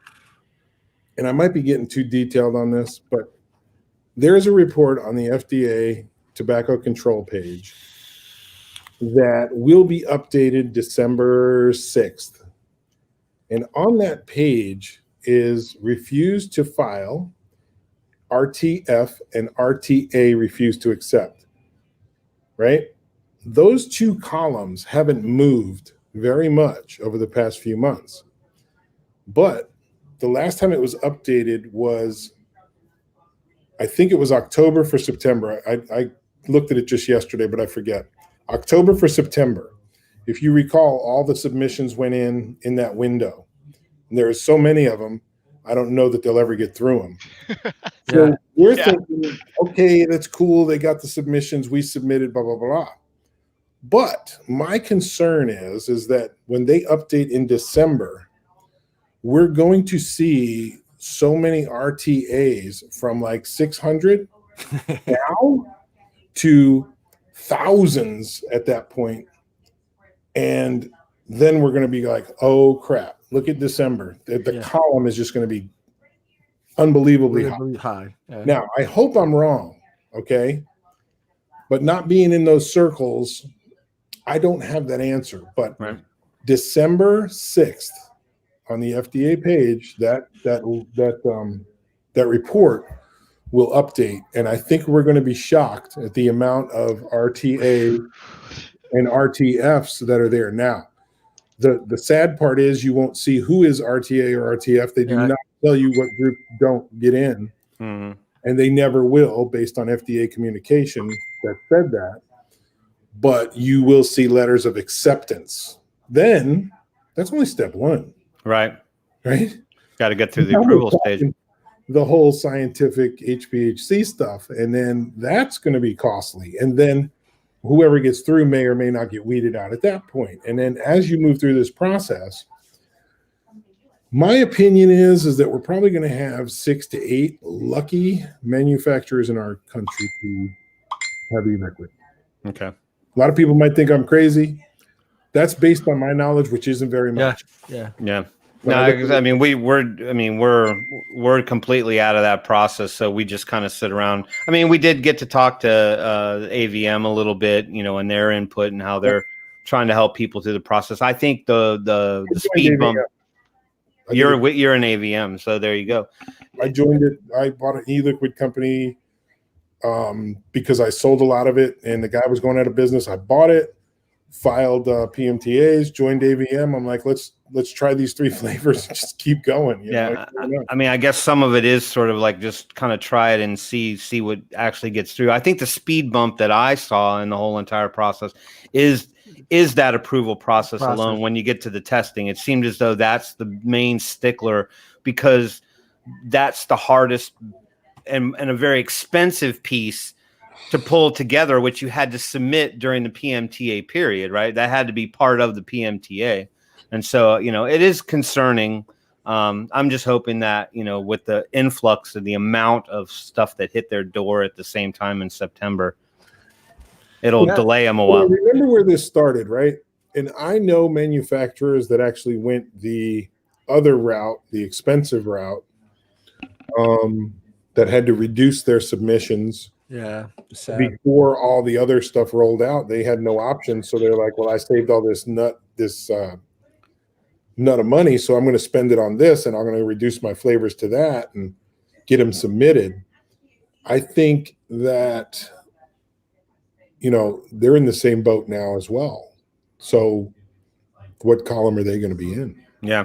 And keep in mind, the FDA is hiring right now. So if you're looking for a job, there's. Well, I already told you, I'll take that job. Just give me a rubber stamp that says approved, and I'll just sit there all day long. I just approved. Yeah.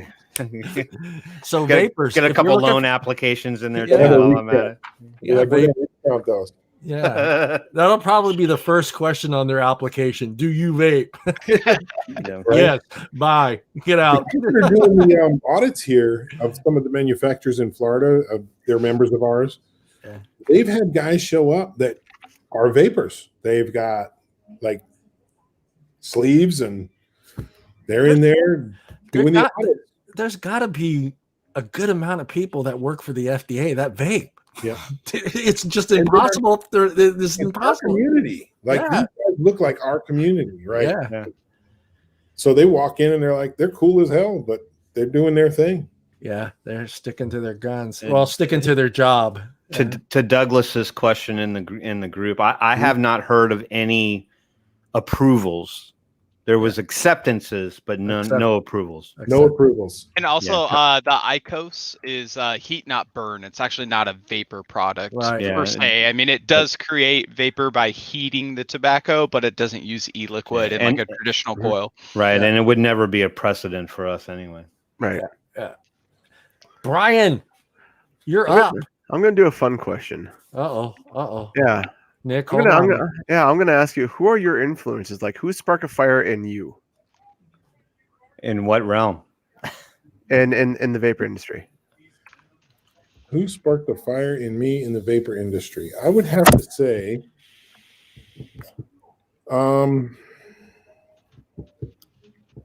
gosh, man, there's quite a few. We have a lot of mutual friends. We know, like Dimitri and Phil, obviously. Those of you that know them, Dimitri Agrafiotis and Phil Bissardo. Yeah. There were others like, gosh, man, I used to follow Han Lick when he started out with this stuff in China. Austin Hopper. And I think that's pretty much the big guys that everybody knows, but there have been a lot of people. The consumers, the ones that sparked me to do what I do is obviously the consumers that walked in my doors back in 2013 that didn't know what this product was, but started asking about it. And now they're long-term friends of mine. Yeah. Mm-hmm. Most of them are 60, 70 years old. There's the motivation part. Yeah. As far as staying in business and keeping going and advocating and stuff. But I got my tools and resources from the individuals that I mentioned. Mm-hmm. And it's everybody every day. I mean, you guys just being here chatting about it is motivating enough, right? I mean, yeah. Well, You're talking about it, right? Yep. You can add me to that list, Nick.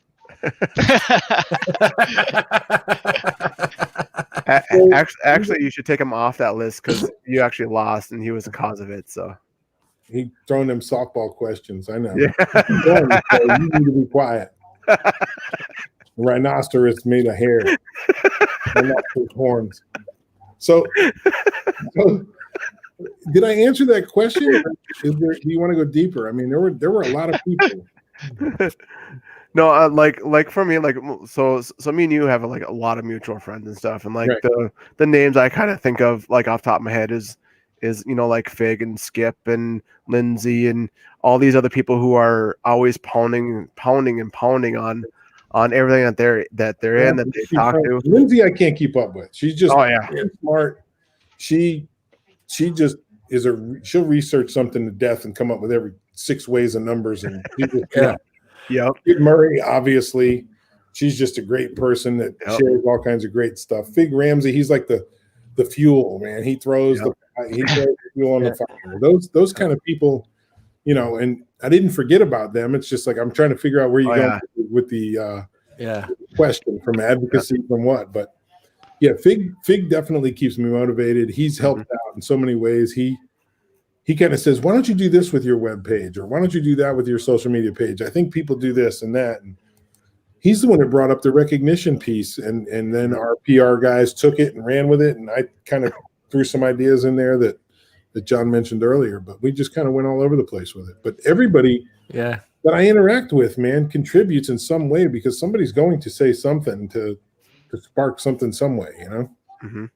Yeah, with Skip, she actually lives like a few hours away from me. So does she? Yeah. I met her for the first time in Milwaukee during the premiere of You Don't Know Nicotine, which, by the way, Friday night, it's available. Yeah. Yep. Is it this Friday? He's putting on the web? Yep. 20th. Oh, man. If you guys haven't seen his first film, for one, go watch A Billion Lives, okay? Because if you watch A Billion Lives, like, I thought I knew a lot about vaping. I'd worked in the industry for a couple of years at that point. Yeah. That movie will blow you away, and I'm expecting this movie to do the same. It'll either blow you away or piss you off. It also left me very, very angry. So the You Don't Know Nicotine, right? I went because I support Aaron, right? It's like, I want to see what it's about. Plus all the negative stuff that was going on, like Aaron turned his back on the vapor industry, blah, blah, blah. I figured if I go see it and he did, I can at least talk to him face to face in the alley. You know what I mean? Yep. So, and if it was good, I'm going to give him a hug, right? So we get there a couple of days early. I'm kind of picking his brain, but I never had any doubts about Aaron. I want to make that clear. I never thought that he would ever turn his back on the industry. He just had to disconnect himself from the industry. Mm-hmm. So, and in a way to where he could actually get these facts that are in this movie. Yeah, and that's the thing about it. He did it so good at like keeping his bias, here. He, he really didn't lean one way or the other. He put facts out. Yep. And it's not a vaping movie. Right. No. So here all the time I start a vape shop, I'm thinking, man, I'm going to go out. I'm going to get people to start, come off of cigarettes, start at a high level nicotine and slowly step down and away from vapor, right? It's a crazy business model, but it's what I always thought would be the right thing. I learned so much from this movie that I changed my business model from stepping people down or, hey, Salt Nick is bad. Really? Wait till you see the movie. Yeah. There is so much information in this movie that is contradictory to the normal business owner mindset. It blows your mind. So I would highly recommend go to No Nicotine, KNOW Nicotine, and pre-order it for this weekend. You'll be able to watch it all weekend. I think it's going to be a good tool for those of you in the advocacy world, but it's going to be an eye-opening experience for people who really think they know nicotine and people who are against nicotine, like, oh, nicotine's just as bad because it's in cigarettes, blah, blah. You will be surprised what this movie has to show. And it's not by vapors. This is by people like Aaron Mills is on there. Stanton Glantz is on there. and neurological professionals. I mean, this is well done, and we can use it. We just need to be careful of how we message and communicate out, because if we all say, "Hey guys, hey Noah, what's up?" No, I was just waving at Noah. Shout out from Florida. If you guys communicate as a vapor, it will never get seen outside of our bubble. Right. That's So the I problem. caution you against how you share what you see. Because if you say this is a great vaping movie, I'm a vapor, blah, blah, it'll never get seen. And Right.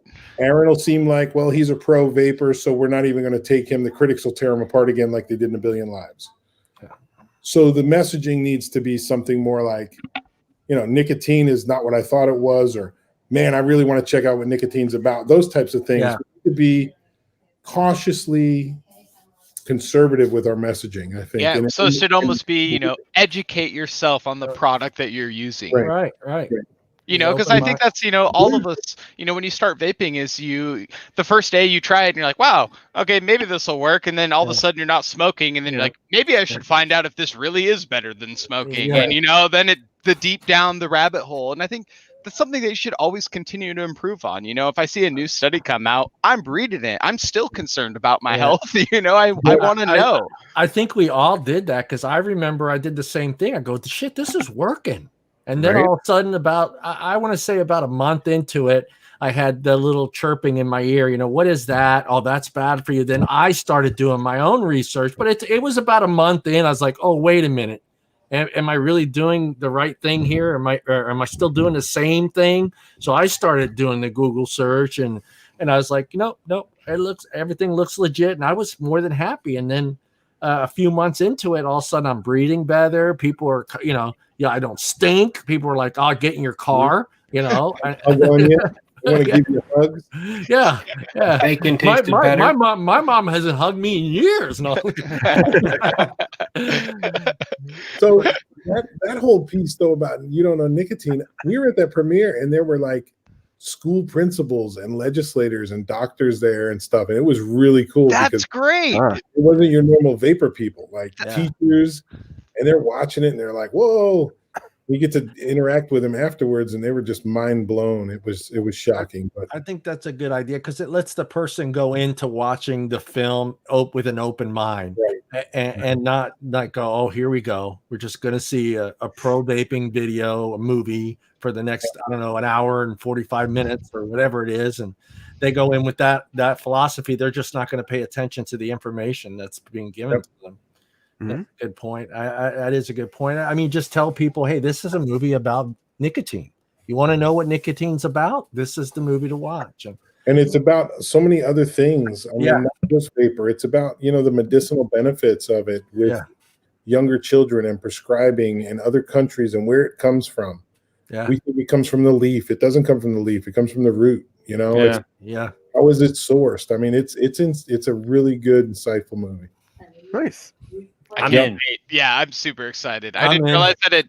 Because I remember last I saw he was like trying to decide if he was going to where he was going to release it and if it was going to go online, and like he wanted to get it into like some of the film festivals and stuff before then. But I didn't really care. I just been counting down for it to come out because I plan on seeing it. Yeah. So you just set me up for next weekend. Thank you. There you go, the 20th. So it's only available this weekend, and that's it. Then it comes off. So 20th. So you got to pre-order it, watch it. Yeah, Brian, you got a link and everything. Mm-hmm. We could put that in the chat as well. I think that's a great, especially if it's only going to be available on that one day. So we might as well have that on there. So I think it's 3 days or 48 hours. 48 hours. Times, but we'll make sure to post that too in the family group page so everyone can get a chance to see that as well. So I got a question for you guys if Brian's done with me. Go ahead. I'm all game for questions from you. Yeah. Go ahead. What? You got another one? I always got questions. Well, do you work with your employees with harm reduction? With all your employees, do you work with them with harm reduction and how to help all different people? I know some shops don't. There's no other way to do it. That's the only way to do it. Me, of course. You're so Absolutely. silly, Brian. You're silly, Yeah. Brian. Yeah, you should have asked You the brief. should've The brief saved for that boxers. question. Brian, Okay. Brian, this is a professional Good. show, Brian. That was a lob. That was John. All right, hey Nick, I got a question for you, real quick. You ready? Yep. My milkshake song was released in what year? Let me tell you guys, Nick answered that question correctly, which shocked me that he knew the song and when it was released. Was it 07? 2003. Oh, it was that, man. I can't believe it was that early. I was just a wee lad. Yeah, just a little lad. I was a wee lad. I mean, that was a hard one. Brian gets the easy ones. Like, hey, Yeah. you get multiple choice. Like, My whole goal. Whitney or Madonna. Whitney or Madonna. So you gotta pick Well, with my question, I had to throw you a softball question because you kept complaining about it all night. good. Now I feel good. But I have a Well, I would back. Go ahead. Go ahead, Tim. I was going to say I would back that up, and I think that's a shining example of what all shop owners should do with all of their employees, because I hear so many times that people that, like, with all this stuff going on with vape bans and everything else, some people walk into vape shops and the kids in the vape shops don't even know that stuff's happening. Yeah. So I mean, if you don't have the leverage to help a customer in the sense that you can't install their coil for them or teach them how to use this device, like all these restrictions that the FDA has put out and with regards to the PMTA, at least you can have people in those vape shops promoting advocacy and warning customers like what's impending or and letting people know, talk about harm reduction and get them to spread the word, so to speak. I'll shut up. Well, you had a question for us, Nick. Go ahead. Yeah. Well, wait. Now I got to comment on Tim's comment. Oh, go ahead. What happens is, right? One of the guys mentioned people getting into the industry that might not be part of that grassroots movement. And when they opened up, they saw, oh, I can make $1, so they opened a store. Yeah. They don't know tobacco harm reduction. All they know is the dollar. So they hire people to work the counter that they pay the $1 and some of them give them a bottle of juice and $5 an hour and it's down the road, Yeah. So that's the kind of business owners we have. I don't know if it's in every state, but we have them here. Yeah. Right. They're in Washington as well. Until that happens, right? Until this big movement happens and we get our stuff together, we're going to be dealing with this. Until enforcement happens, we're going to be dealing with it. Well, I've seen vape shops. I love this one. The guy comes in with the tank. That tank, they don't have coils for that tank, but they can get coils for the tank. And they just tell the guy, you know what? Just get another tank. Just get another tank. Hey, what I do, I bought these disposable tanks during COVID because I couldn't get supplied with coils. Right. Innikin Gomax. I went out and bought them by the hundreds. And for all 4 of my stores, my wife came up with the idea. So we were like, we're going to sell this tank for what we sell a coil for. So when somebody comes in and asks for a coil we can't get because of COVID and shipping, we're going to sell them a tank to hold them by for the same price as a coil, right? And if you buy a pack of coils, we give you a 15% discount. So God damn it, Nick. I don't know if it's the bald or whatever, but like I was literally doing the same thing. I bought the disposables and they break their tank and you don't have the glass, that it constantly happens and might as well here's a whole new tank for the same price. Right. Like, I gouge them, right? Yeah. That's a great. Pack of those tanks, you get 15% off. Like if you bought 5-pack of coils, you get 15% off. It's simple stuff, right? Yeah. So answer to the coils. All right. You said it again. Your wife's idea. I want to see a pin on her. You better get her a pin. I'll get her a pin. All right. So what do you guys think about, because I've been thinking about this a lot, if our industry were to change from the term vaping, vape, to tobacco harm reduction? Like, because vape and vaping has such a bad name now, right? It's that verb. The verb of, it's the act of using this product. Yeah. So, and they all talk about it. Vape's bad. Vaping. Blah, blah. But what if we were to start saying, as an industry, this is a tobacco harm reduction tool? Yeah, Mhm. but we can't say that yet though until it gets approved, correct? Because you guys cannot say it's a harm reduction product because you're actually making you're making money off of it. That's why. So you can pick a tobacco harm reduction store. Can you? Yeah, you just can't make health claims. You You couldn't can't make make a health- claim. Yeah, you couldn't make a Okay, claim, okay. but you could say that it's tobacco harm reduction. Okay, yeah. And you know, to your point, you know, that's a very interesting conversation because you know that's something that the owner of my shop has been so upset with from the beginning of vape time regarding e-liquid versus e-juice. Juice, yeah. Because e-juice, vape juice, then you're thinking juice box, like, you know, that connotation, that like subconscious connotation where, you know, maybe if you're a vapor, you're not going to make that connotation. But for someone who's like, I've never heard of vape juice, e-liquid, coils, any of that, you know, they just hear juice and like, oh, I know what juice is. And they make that connection. We changed that whole thing in our stores. We call it e-liquid. So when they come in and go, hey, I'm just here for juice. No, you're not. All of our employees were trained on we do not use juice as a verb in the store. That's funny. Juice and e-cig, those two things drive me crazy. It's funny that Nikki brought this up because this was something that like I probably could go on Twitter and maybe find one of my earlier posts, but I thought the exact same thing. I was like, the term vaping is so demonized and it unfairly sort of conflates the issue, especially when Valley hit.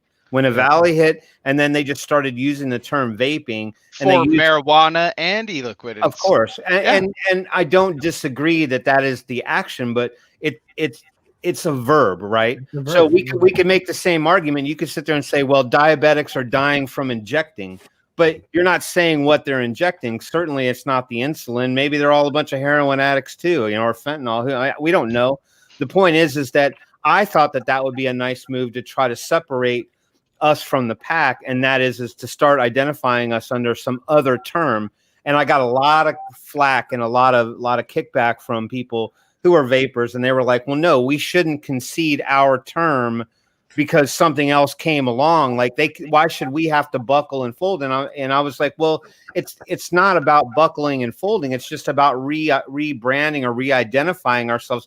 So that we could say, well, we're not that. If you want to talk about vaping, then you're talking about black market THC pen vaporizers. You're not talking about, you know, water soluble e-liquid. Tim, if a guy can identify himself as a female, why can't we identify ourselves? I like.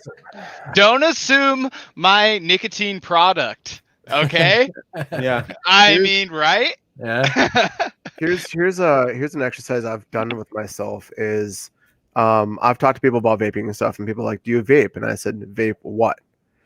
And so then I come back with the question. I ask them, like, do you drink?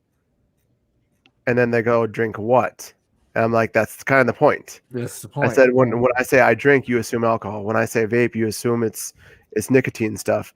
It's not all in the same basket. They're all different. Even like the FDA, when they came out with the deeming rules in 2016, they basically was trying to call our vape products ENDS products. Yep. And that's something like I didn't have a problem with because it kind of identified us in a different slot. Yeah. I like ENDS too. ENDS, yeah. I'm a big proponent of penis. Personal electronic nicotine inhalation system. I mean, come on. But mostly that's just because I have a few select politicians here in Washington that I would love to talk about. Love to hear them talk about penis products. I can hear the assembly now. Well, hey, Nick, we want to thank you for coming on. We're going to do our news section with Tim. If you want to stick around and watch the news, I know it's late for you there in Florida, but we're about to do our news segment, and Tim's got like three articles he's going to go through. So I'm going to probably step off, but I want to thank you guys. I had a great time. I appreciate each and every one of you. You guys are amazing, man. Thank you so much. Thank you, Nick. Thank you, Nick, for being You're with us. You're the man. Yeah, thanks, Nick. And I'll make the questions easier for you next time. Yeah. Hey, no, we're gonna link up on this phone tree because maybe we won't have 50 states connected, Yeah, but yeah. Washington and Florida could be connected. Okay. Let's go. Yeah. We got to Ohio, Yeah. Georgia. We talk to Oregon and California fairly go. regularly. We could get Yeah. East and West Coast at least link, and we'll just suck them all in. Yeah. Let's go. We can do this. Let's make it right. Bring the noise. Yeah. Thank you, guys. Thank you, Nick. Really Nick. appreciate you Thank you, being Nick. on, man. Thank you very much. Thank you, Nick. Have a good night. Right. All right, Timmy. Oh, Hi, Lord. Here we go. Timmy Look is at- up. I know. Who am well, I? Who am I?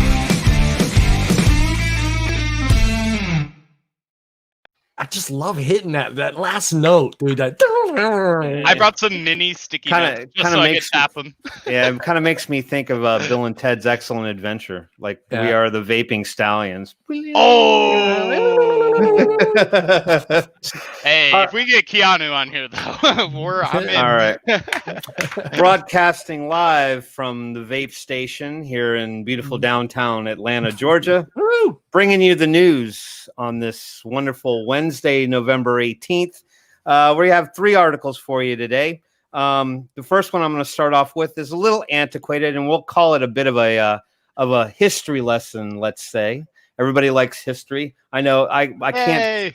I can only see out of my right eye, so that just means that I'll be turning right, all the way You're around the world. Zoolander-ing it right now? Yeah, Yeah, I it's am. you. I am. So hold on. Let John, if you could share that wonderful screen. There All she right. is. So this article is a little bit winded, and I've cliff noted it down to some basic. Everybody, remember, I got my key points and my takeaways, right? So rather than scroll through this long-winded article from the Los Angeles Times, this is a bit of a history lesson for everybody. And we're all up in arms about potential vape bans going on and everything else. But I bet what a lot of people didn't know is that, prior to the deeming rule coming into play, which is kind of what we're dealing with now in the PMTA and what the FDA levied, is that there was actually a vape ban on the table as early as 2016. So we almost lost it before we even had this big movement to save it, right? So I just wanted to cliff note a little bit of it, but this article is dated back from October 1st of 2019, but it does go into the history of exactly how we got from there to here effectively without bringing in all the other stuff prior to 2016. So this article highlights that in 2015, over the course of about a month and a half, about 100 different tobacco lobbyists and small business advocates met to discuss if a vaping ban should be included in the now FDA tobacco control deeming rule. So after they had some discussions, and I can get in more detail about that, it was decided that they would do a cost-benefit analysis to try to decide whether or not the burden to the vape shops would outweigh the health benefits, right? Because that was really the legitimate argument. It was about, well, if you look in the first line there, they talk about unicorn vomit and some of the flavor names that were out there. Catchy name. Exactly. The catchy one. I think I even had a flavor at one point from the Vapor Chef called Unicorn Poop, I think was the name of it. It didn't taste like unicorn poop. I'm just. It was saying. good. Was it good though? It was close. it was pretty good. It was pretty good. Yeah. So at any rate, I mean, we'll get into more detail, but the argument that was on the table was, well, the flavors are attractive to kids, therefore, we should ban it. But then the vape shops who are out there fighting for tobacco harm reduction was saying that, basically you're going to put all these people out of business. That's going to be a huge loss of revenue by doing that. So that was really the main basis for how they were looking at the overall argument. In the end, good news, as everyone would know at this point in time, because this is something else that comes up in conversation. This article highlights that the senior Obama officials effectively nixed the vape ban at that time. So we were kind of saved in some way. Didn't mean we got out unscathed, because we still got the deeming rule. We still got the PMTA that came through. So at any rate, the final rules on the FDA, so that was 2015. And then in early 2016, or later in 2016, the final rules on the FDA tobacco control went into effect, which was signed by Obama. And it essentially resulted in the forward progression of the deeming rules and where we're at right now with the PMTA. So the Los Angeles Times basically did an antiquated review of exactly what happened at that time. So they decided to go ahead and read over all of the conversation, the legislation, and all of the materials that were presented to try to get what led to the final deeming rule. So the Los Angeles Times reviewed the 575-page draft of the FDA tobacco rule and other materials. And what they found was essentially the following. So in 2013, and I put that in huge air quotes, experts were already worried about the rise in popularity of e-cigarettes among the kids. So they were already on the radar scope. I mean, they were looking at what was going on with kids and how kids were being attracted to vaping at that time. And it said the CDC reported that in 2014, going back to 2011, that in just 3 years, vaping among youth had skyrocketed by 800%. So that's really kind of where all this starts, is and where the whole argument about the kids kind of began. Obviously, we heard about marketing to kids, the labeling on the bottles and stuff like that, right? And then, so in order to try to get some of these statistics, they polled kids. So I guess the CDC went out and actually polled kids. Don't know how they quarantined them or got to them. I'm sure parents would have been upset if the CDC was asking them stuff like that in school without their permission. But 80% or tried vaping was because it had flavors that they liked. So that was really the fodder for the fire. That was that's our red herring, right? Because kids were telling government officials that they were doing it because of flavors. So inside that same study, because they not only were they looking at the draft, but they were also looking at materials that were presented in front of the committees that were sitting there lobbying for the deeming rule. But the FDA claimed that studies showed some flavors contained. Now, this is a heck of a word. If you want to use this one in Scrabble or Words with Friends, here's our $5 word. And I'm gonna try to say it without stuttering. But FDA claims studies showed some flavors contained cinnamaldehyde, which quote unquote was toxic to humans and was found in cinnamon vapes and things of that nature. There was no basis in this article that stated. So that was the flavoring itself.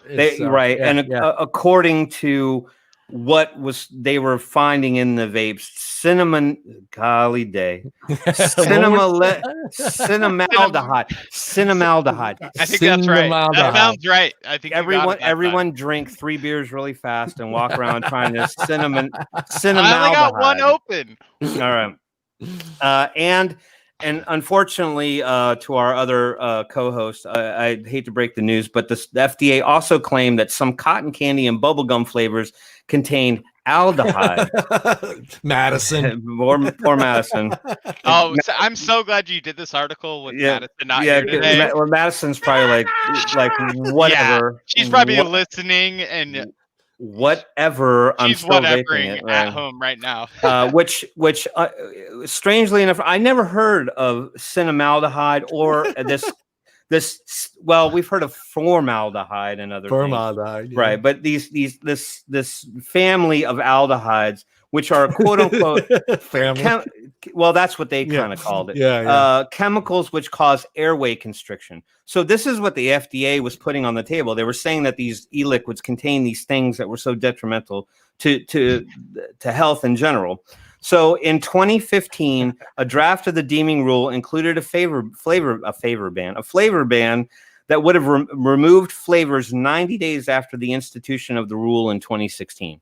Oh, wow. So that would have been detrimental to a lot of us had that gone down. Unfortunately, we walked away a little unscathed there. So bottom line was, starting in 2015, there were 45 meetings that were held by the Office of Management and Budget. And those meetings were public meetings that included not only vape advocates. I think in 7 of them, they stated that there was people from the medical field. I don't know what communities or they were on the side of vaping or against vaping, but Yes, but out of those 45 meetings, but they were all public. There was a lot of interaction with the vaping community. You had several companies stepping forward. Companies like Cottonwood was one of them that was involved in that. There were several other ones that were out there that were lobbying for vaping and basically just saying, "Hey, look, if you guys ban flavors, you're gonna wreck us all, and this would be more harmful than finding a way to regulate it." But strangely enough, in early 2016, all of the public meetings halted. Basically, they shut them down. They didn't have any more between the months of February and May in 2016. And then magically, on May 10th in 2016, the finding deeming rule was published, minus the vape ban. And then, ironically, immediately after that, Juul's sales skyrocketed 640% in 1 year after the institution of the deeming rule. Coincidence?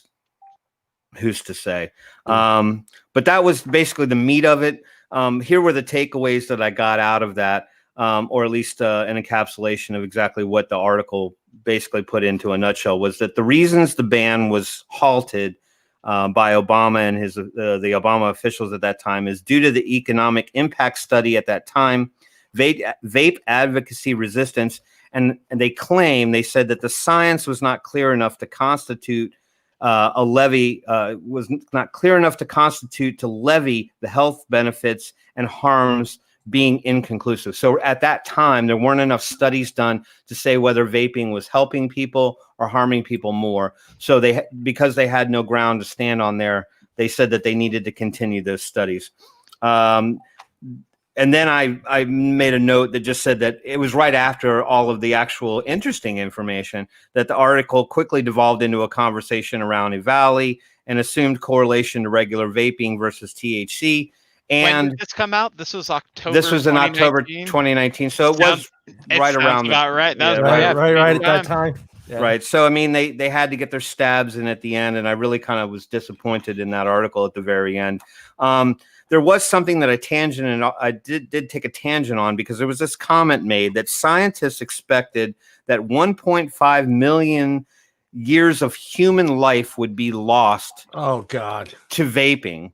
And without going into a whole lot of detail on that, I tried to kind of understand where they were going with this. But it led off into another study where that was based on assumptions. And that assumption is that never smokers and youth people who were getting into vaping, that as tobacco harm reduction percentage, or the percentage of tobacco harm reduction decreased, meaning they couldn't get their hands on it, or it wasn't available, or whatever. All these assumptions made around it, that this was an absolution for a gateway into smoking. So that's what they're claiming, that the years lost is not because of vaping, but moreover towards people who were never smokers, who picked up vaping for the first time because it was cool or it had flavors and all that, and then they would transition to smoking. So I didn't want to get into that. That was a really weighted study, and there was some commentary on that to the effect of how it was a very flawed study. But I was a little angry when I started reading it. So rather than, rage quit on the article angle, I kind of balked on it and backed off. They also made an unfounded claim in the article. Vaping is linked to a heightened risk of heart attacks, seizures, and burns. And then, of course, the ever-loving correlation from vaping to smoking, it being a gateway. And we all know that is BS. Questionable. Yeah. It would be awesome. I know it's not possible, but I've talked to Tim about this before, but it'd be so awesome just to get one of these guys just to come on this show and talk about their article that they, spent all this time getting this and just talk to these guys and see where they got their research. I know it's never going to happen. Yeah. We're never going to get somebody from the Los Angeles Times to come on this show and break down how he came about this article, where he got his information. Well, and I think that brings up a good point, because even outside of the article, look at this picture. Yeah, exactly. Who took this stock photo? Yeah, exactly. Okay, I imagine that I hope that this is a staged photo that, she's just holding like a fake cigarette and they, they put the smoke over. Yeah, that is kind of like a sweet O-ring coming out of her mouth. So it It must is a be. pretty good I one. just noticed that O-ring. Like, did they really? The guy who designed this photo was like, she needs a O-ring. And you look how antiquated the device is in the first place. I mean, not that many people actually use like Enjoy Cigalikes and stuff like that. That's a Cigalike from 2010. I mean, come on. Yeah. Someone ordered that on Home Shopping Network. That's way too much smoke, vapor, whatever for that product. Way too much. I think you're exactly right, Tom. Now that that's I look at it, cartomizer, okay? Let's be real. That's a cartomizer on there. I've been smoking a long time, and I don't think I could blow that good of an O-ring.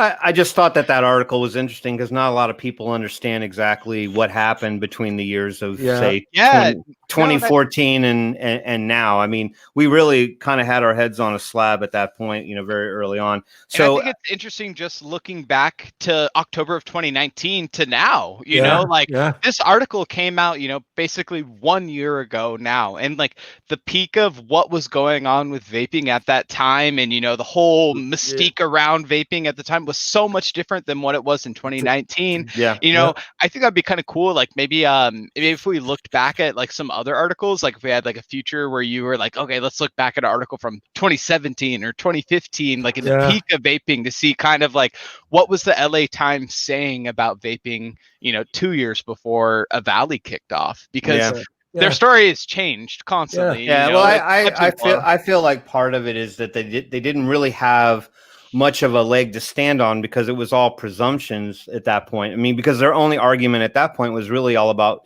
flavors and kids and how kids were attracted to it. Whereas Valley kind of gave them really the thing that they were looking for, the smoking gun, that they could start to demonize the thing as a whole and start conflating the issue. But it's good history lesson. So people who are newer to vaping or maybe only got involved here recently, I really kind of brought that article into play simply to say that, this is all cyclical and it's going to come back. And so, if we were under the gun then, it doesn't mean that we're in the clear now, and that, we could be subject to this stuff all over again, as we may very soon well find out. Great article. I give it 2 snaps. You give it 2 snaps in a circle and a Z. You're throwing the head roll. 2 snaps and a head roll. No, I'm not. I'm not Z formationing you. It's not a snap back. I'm just giving you the beatniks like snap. The Z formation. Hated it. That's right. All right. So the next article is a little bit shorter, a lot fewer notes, but this is kind of a coattail off of last week because I brought up the Cochrane study and how it was shown that e-cigarettes had far more success than NRTs in getting people to abstain from smoking for 6 months or greater. This is a similar study that was done and kind of highlights the type of studies. And yes, also, exactly, Trev. Gosh, and you know what's crazy about that? It's how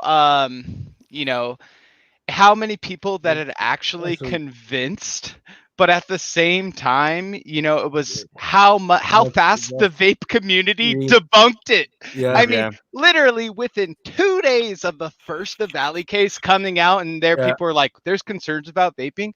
Within, I would say, maybe even less than 2 days, I had people that had already came up, debunked it to dank vapes, debunked it to these black market cartridges, and then it took how many weeks before the rest of the country to catch on to it?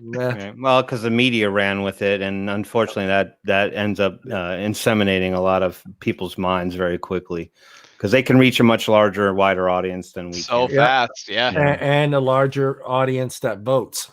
Mm-hmm. True. And I have all kinds of things to talk about on that front, but we'll carry forward this. So this one basically was a UK study.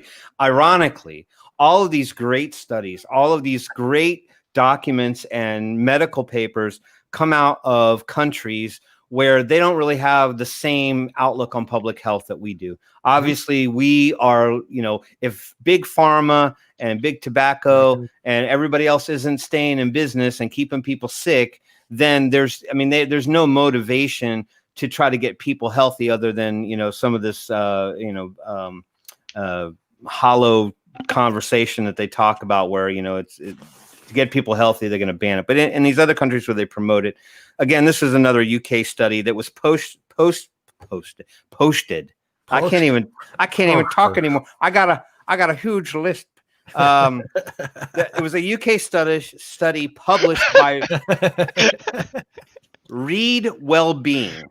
Okay. Do your vocal practice. Practice. I was sounding like Sean Connery. Connery. You're Sean Connery's good, Tim. Yeah. Thank you. The UK study published by Read Wellbeing, and Read Wellbeing is a health and lifestyle service.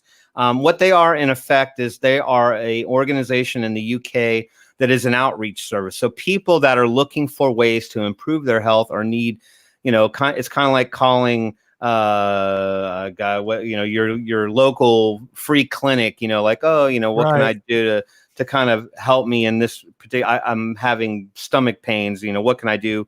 And they try to find health angles to help people who are looking effectively for help to quit smoking or get off drugs or whatever it is. So why does it burn when I pee? Things of that nature. Well, they probably they say there's a shot for that or go to what the doctor. did I miss?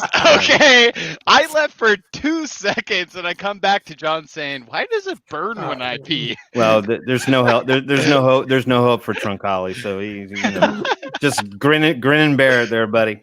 So this was they did a 1-year study from February 2019 to February 2020 of 200 people or 200 participants to supply them with e-cigarettes as a form of nicotine reduction therapy. The interesting part of this was as the participants were aggregated, they gave them basically their choice. You want to get off of smoking? Here's your 3 choices. You can either pick the e-cigarette, you can pick the NRT, like the gum or the patch or whatever, or you can go with Champix. And it was an intervention method. So that's, in study terms, an intervention method is when you go and you basically are allowing someone to help you to quit smoking. They don't actually go and grab them out of their house and say, okay, buddy, you got a choice. But they gave the participants the choice to choose which one they wanted. In the end, e-cigarettes outperformed both NRT and Champix with a 93% quit rate when used alone. So that was actually pretty stellar. And then there was a 72% quit rate when it was combined with something else, right? So that meant you were vaping and using a patch, or vaping and using Champix or something to that effect. Why you would want to combine the two, I have no idea. Maybe you're on the fast track trying to quit. Just know that when they were combined, it was less successful than just e-cigarettes alone by themselves. NRTs alone had a 49% success rate, and Champix had a 57% rate. So Champix was better than the NRTs, but ECs outshined with a 93% quit rate when they were used just by themselves. Wow. That's right. Vape, baby. Exactly. And it's just reaffirming all the things that we've been saying for more than a decade, right? And then they allowed the study to continue for 12 weeks beyond the actual window for the study. So 12 weeks after the trial, 100% of the participants using e-cigarettes alone were still abstinent. That's awesome. So 3 months later, 100% of those people that chose e-cigarettes were still abstinent from cigarette smoking. The proof is in the pudding. That's it. The final numbers were, though, of the people that were abstinent, 96% of the people were abstinent in a combined usage, 84% with NRTs, and 91% Champix. So, I mean, the numbers were a little bit slimmer 12 weeks later. I don't know how many of those 200 people were still using NRT methods to get off of smoking. Some of them may have gone back to smoking for all we know. So they didn't offer those numbers, exactly what the total numbers were. And my key takeaway from that whole entire article was that e-cigarettes are more and more proving to be the best and most effective method of NRT to quit smoking. Sell it, Tim. Facts. Sell it. Drop the pod.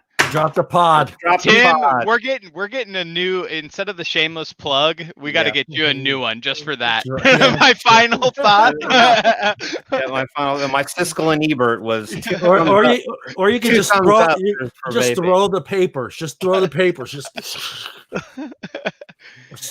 I was trying to read. It was a question. It was actually Zamplebox commentary. I thought it was something from the Peanut Gallery. All right. So moving on. Those were two really interesting articles. I thought the second one was actually some good news. However, I always include one advocacy point. I scour the internet. I look all around. I scour. SCOUR. Scour. Yeah. The dark web. Yeah, you like the deep, dark, seedy places of the internet.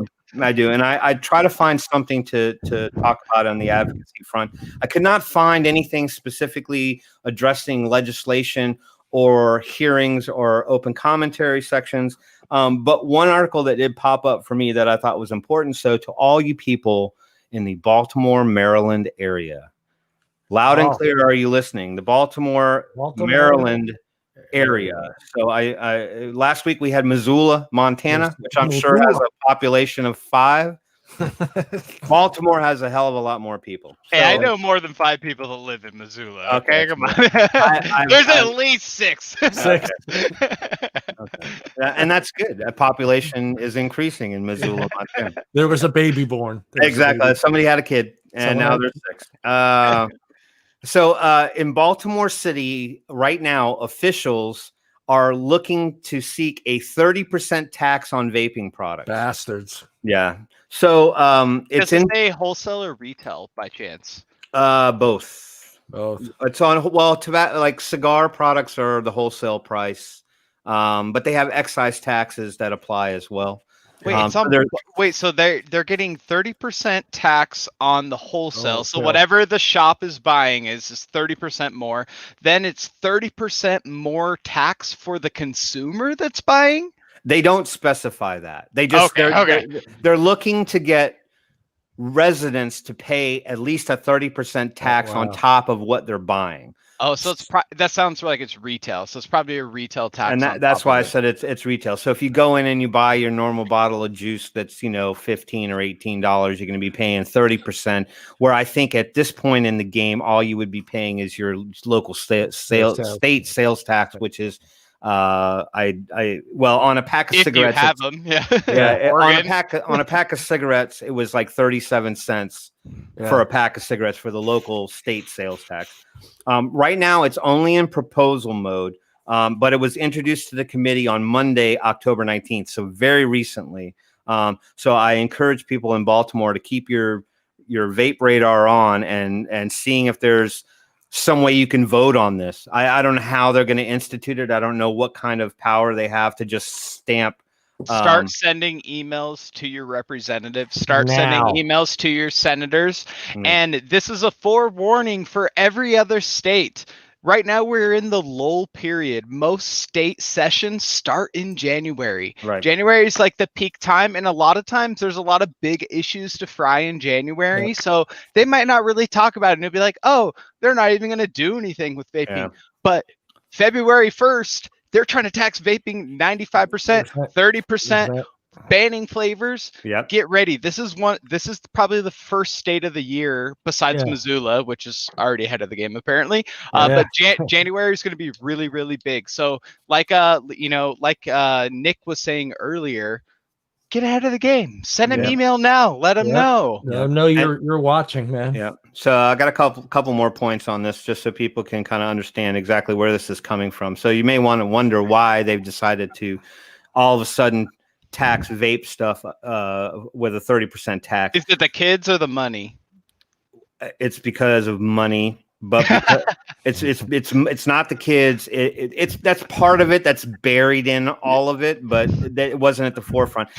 Basically, what they're saying is they're claiming that COVID-19, the COVID-19 fiscal hit, come on, was huge on the city, and that they're looking for ways to get that revenue back. One thing of note is that the reason why they're claiming it was such a financial hit is because apparently Baltimore City has a thing called the Rainy Day Fund.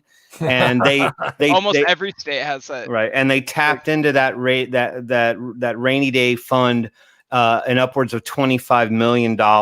So because they're claiming they lost such a large pool of the banked revenue, that this is a way to get that revenue back. And what it's also going to do is it's going to repeal an antiquated local tobacco tax, which was part of a subtitle in the current tobacco tax laws, which is effectively shop owners, tobacco, cigar shops, and things like that apparently had to pay a tax on receipt of the products before they sold them to customers. We'll get to your review here in a second.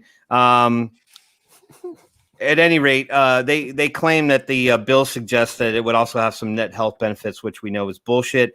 And right now it's in review with submitted to the Taxation, Finance, and Economic Development committees right now. So keep your ears pinned back for a tax in Baltimore City. Get ready, Baltimore. That is your news. That is your news. That Straight is on to the news. unboxing. All right, I got my box. The plug is up. The box is there. This is my November Zamplebox. Isn't it a pretty box? You guys can get this in your mailbox every month. Let me open it up. I'm a little better than Tom, so. All right, just to be. That don't take much. Wow. I was going to put a whole bunch of almonds in here. I was going to do that, but For what? No one would get that. Well, I am in almond country, so it would be nothing but almonds. Okay, here. John, let's be real. Okay, we're on episode 5, and if anything, there should be some homemade spaghetti sauce. Ooh, next time. Yeah. in pouches. And then you should send me 30 ml bottles full of it. Of Just to tomato me, sauce, so that I can have it ready. Here's my 2 stickers. I like the mod sticker. It's pretty cool. Classic. Look at all those throwback mods, man. Yeah, throwback. I think I have this one right here. Actually, right there. I got that me. one too. Pretty sure there's a Patriot on one of those. Yeah, there's a Patriot. There's the. Is this a sticker? No, this isn't a sticker. It's just join the lounge. If you are a Zamplebox subscriber and you're not part of the lounge, hey, get in there. A lot of great people in there. That's where we hang out. Come visit. That's right. That's where I am. Tom, Brian, Tim, Anthony. We're all there. Yeah, if you just want to come have any problems with Zamplebox, just post it in the lounge and Get in there. deal with it. It's easy. Come on. And use your rating cards, guys. Put them in there. Take a picture. Post it on Zamplebox. Post it on Twitter. Post it on Instagram. Tag the juice companies. Tag Zamplebox. Tag the mod. Tag your mother. Tag everybody in there. That sounded weird. don't tag your mother because don't John tag anyone's mom. Everyone, don't tag anyone's if she is between the ages of 40 and 52, I might DM her.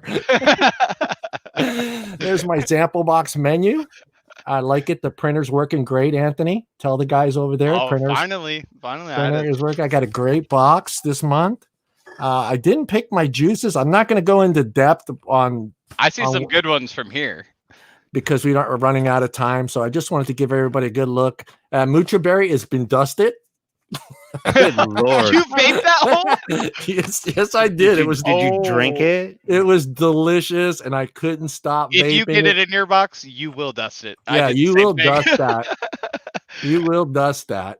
And there's my top and my bottom layer. I'm going to go through that. Like I said, I was going to do the review on the Mucho, but you already know how good it is. So got one up in there. Got a lot of great flavors this month. Prism. Have you tried them yet? Saboris. Yes. You can say that name, Anthony. There's no way I'm even going to. Can I do it? Give me a second here. Go. Saboris del Encanto. Do it again with an accent, a little better accent. Come on.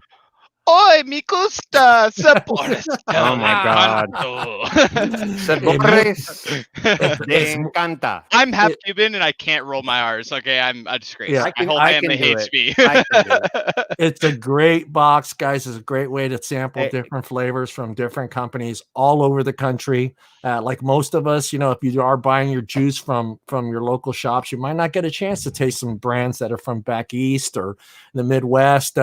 But it's a great way to find an all-day vape. That's how I did it. I found my all-day vape, and I stuck with it for all. Hello? Hello? There we are. Yeah. Yeah, that's how I got started years ago, and I found Pat's Clouds. I think that's how they called themselves, and it was a great peanut butter. It was peanut butter, banana, and custard, and it was such an awesome vape. It got me to quit smoking it. And if I hadn't been on Zamplebox, I don't think I would have ever found that brand because it was an East Coast company. Yep. And I was pretty much back then, I was pretty much stuck to what the mall kiosks had, which was, your normal flavors, which I'm glad. Oh, wow, this is a different look. This is more. We look like Zoom now. Yeah. We're all zoomed out. This is a different. Yeah, look, I like I'm not this. super wide. Yeah, I like this. All right. Maybe Hey. we'll stick Clark, They can see me. I'm not tiny anymore. Yeah. I don't didn't feel like even I'm laying back, just hiding with Zamplebox. Wow, I learned something new on stream. So I think we may stay with this form. It's just more up and close and personal. And look at Tom. Tom, you have red beard? I didn't know. I had no clue. It's got some gray in there too. Since Tom is up gray. first, since Tom is there first, Tom, why don't you give us your goodbyes? Sure. Throw me under the bus like that. What the hell? Yeah. You were first last week too. You should have been ready. Come on. That's what you get for being in the never middle. ready. That's what you get for being in the middle. We have a script and Tom's never ready. It's just mind-boggling. Yeah. Wait, we have a script? Where? News to me. Go right. It's like a ahead, clip Carnival. notes, okay? Yeah. Because I don't like words. To words.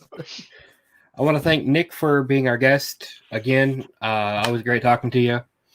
The other yutzes around here, thank you guys for dealing with us. Thanks to chat, and see you next week. Bye. Thank you, Tom. Always informative. Brian from North Dakota. Just want to thank everyone for being on. Thanks, Nick, for popping on. It's pretty awesome of you. I always enjoy the company. Thanks for all the panel, as always. We always just try to have fun with what we're doing and enjoy what we do. So thanks, everyone. Tune in. Thank you. Anthony, you're up. Shout out to all of the people that joined us tonight. I think this has been one of my favorite episodes so far. I thank you so much for Nick for joining us tonight. If you guys are in Florida and you're not a part of the Florida Smoke Free Association, please get involved with that. If you're not in Florida and you're not involved with any state association, look it up on Facebook. It's probably there. Do some hot Google searching. Reach out to us in the comments. We could probably link you up with a state association in just about any state. Like Nick brought up earlier, we're going into big legislative season. Do not wait for the CASA calls to action. The CASA calls to actions are great, but get ahead of the game now. Send a message. Let them know your name. This is a great time to set them up. They're not busy because they're probably not in session. So if you want to actually sit down with them and have lunch, this is the time. Yep. Tim. Going to try to keep it short. It's Impossible. very difficult for me to. Well, first off and foremost, I want to thank the wonderful Nick Orlando for coming on the show. He is always a welcome guest. He is a shining example of someone that started like everybody else, very organic, and got into the industry. And he's made his voice big. And that's what we really want from everybody else that tunes into the show. We're not trying to shove it down your throat. We're just trying to stress the importance of advocacy and making your voice heard. So if you can get involved with Nick and his group, if you're in those states, like Anthony said, do it. Other than that, look, find your local groups, get CASA involved and get involved with CASA so you can hear what's going on. But make your voices loud and proud. Fight every day for the one thing that we know is keeping us off the stinkies, and that's really what matters. Beyond that, stay warm, kids. Get your space heaters. And you got an Amazon link? I'll be happy to share. It has a remote control. You don't even have to get it from the effing couch to friggin' change the heat. So, with that said, vape on, vape strong. Vape on, vape strong. Yep, and I'll see you guys next Wednesday. Yeah. I also want to thank Nick. He's a great guest. He was fun having on the sports show, and it was great having him here and talking about what he's passionate about, and it's awesome. And also, just a heads up, if you guys don't, there's plenty of web pages or government pages to help you find out who your legislator that word is going to kill me. Legislator. There's plenty of pages that'll help you find those guys. I know not everyone is into politics or knows who their mayor is or who the city councilmen are. Or shit, some people don't even know who their governor is. So it's, there's plenty of pages to find that information. You can find out whether they're at home, because a lot of these guys spend time in Washington. Some of them spend time in their counties and states. So it's a great way you can get their schedule. You can find out if they're home, find out if they're around, and go visit them, go see them, go talk to them, let them know you're out there.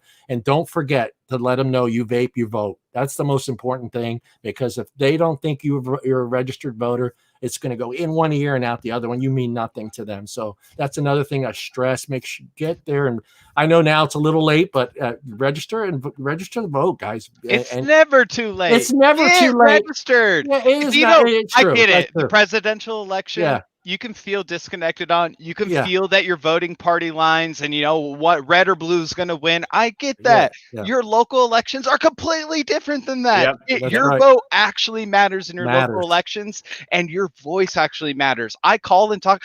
Hans Zeiger from the 25th district in Washington State. Look him up.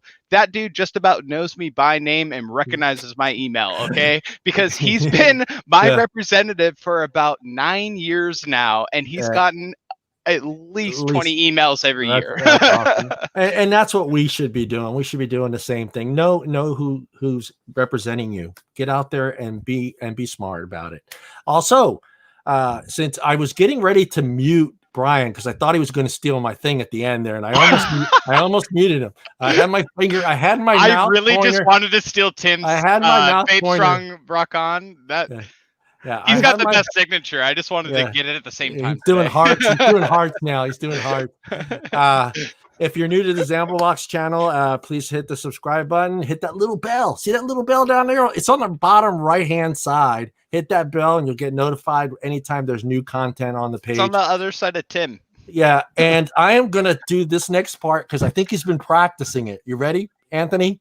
Hit everybody what time we start the show on Wednesday. Oh, gosh. I was thinking about this all week, and I didn't practice it. I literally was thinking about it all week. But the show starts at 6 p.m.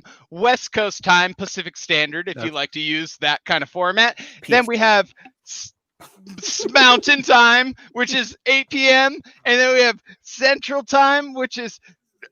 Oh, wait, no. Mountain Time, 7 p.m. And then Central Time's 8 p.m. And then, East Coast, 3 hours ahead there on 9 p.m. That's the easy one. So if you don't know, it's 6 o'clock on the West and 9 on the East. Come on. Can we get a fact check on that, Brian? He's accurate. Did I get my time zones correct? It's Central, then it's Mountain, then Central from where I'm at. Yeah, okay. You did it right. You did it right. You did it right. Give him a hand. Give him a hand. Good job, Anthony. Anthony. Good job for being put on the spot like that. All right. I seriously been concerned about this all week. I told him to practice. No. All right, everybody. We'll see you guys next Wednesday. Same place, same channel, and we're out.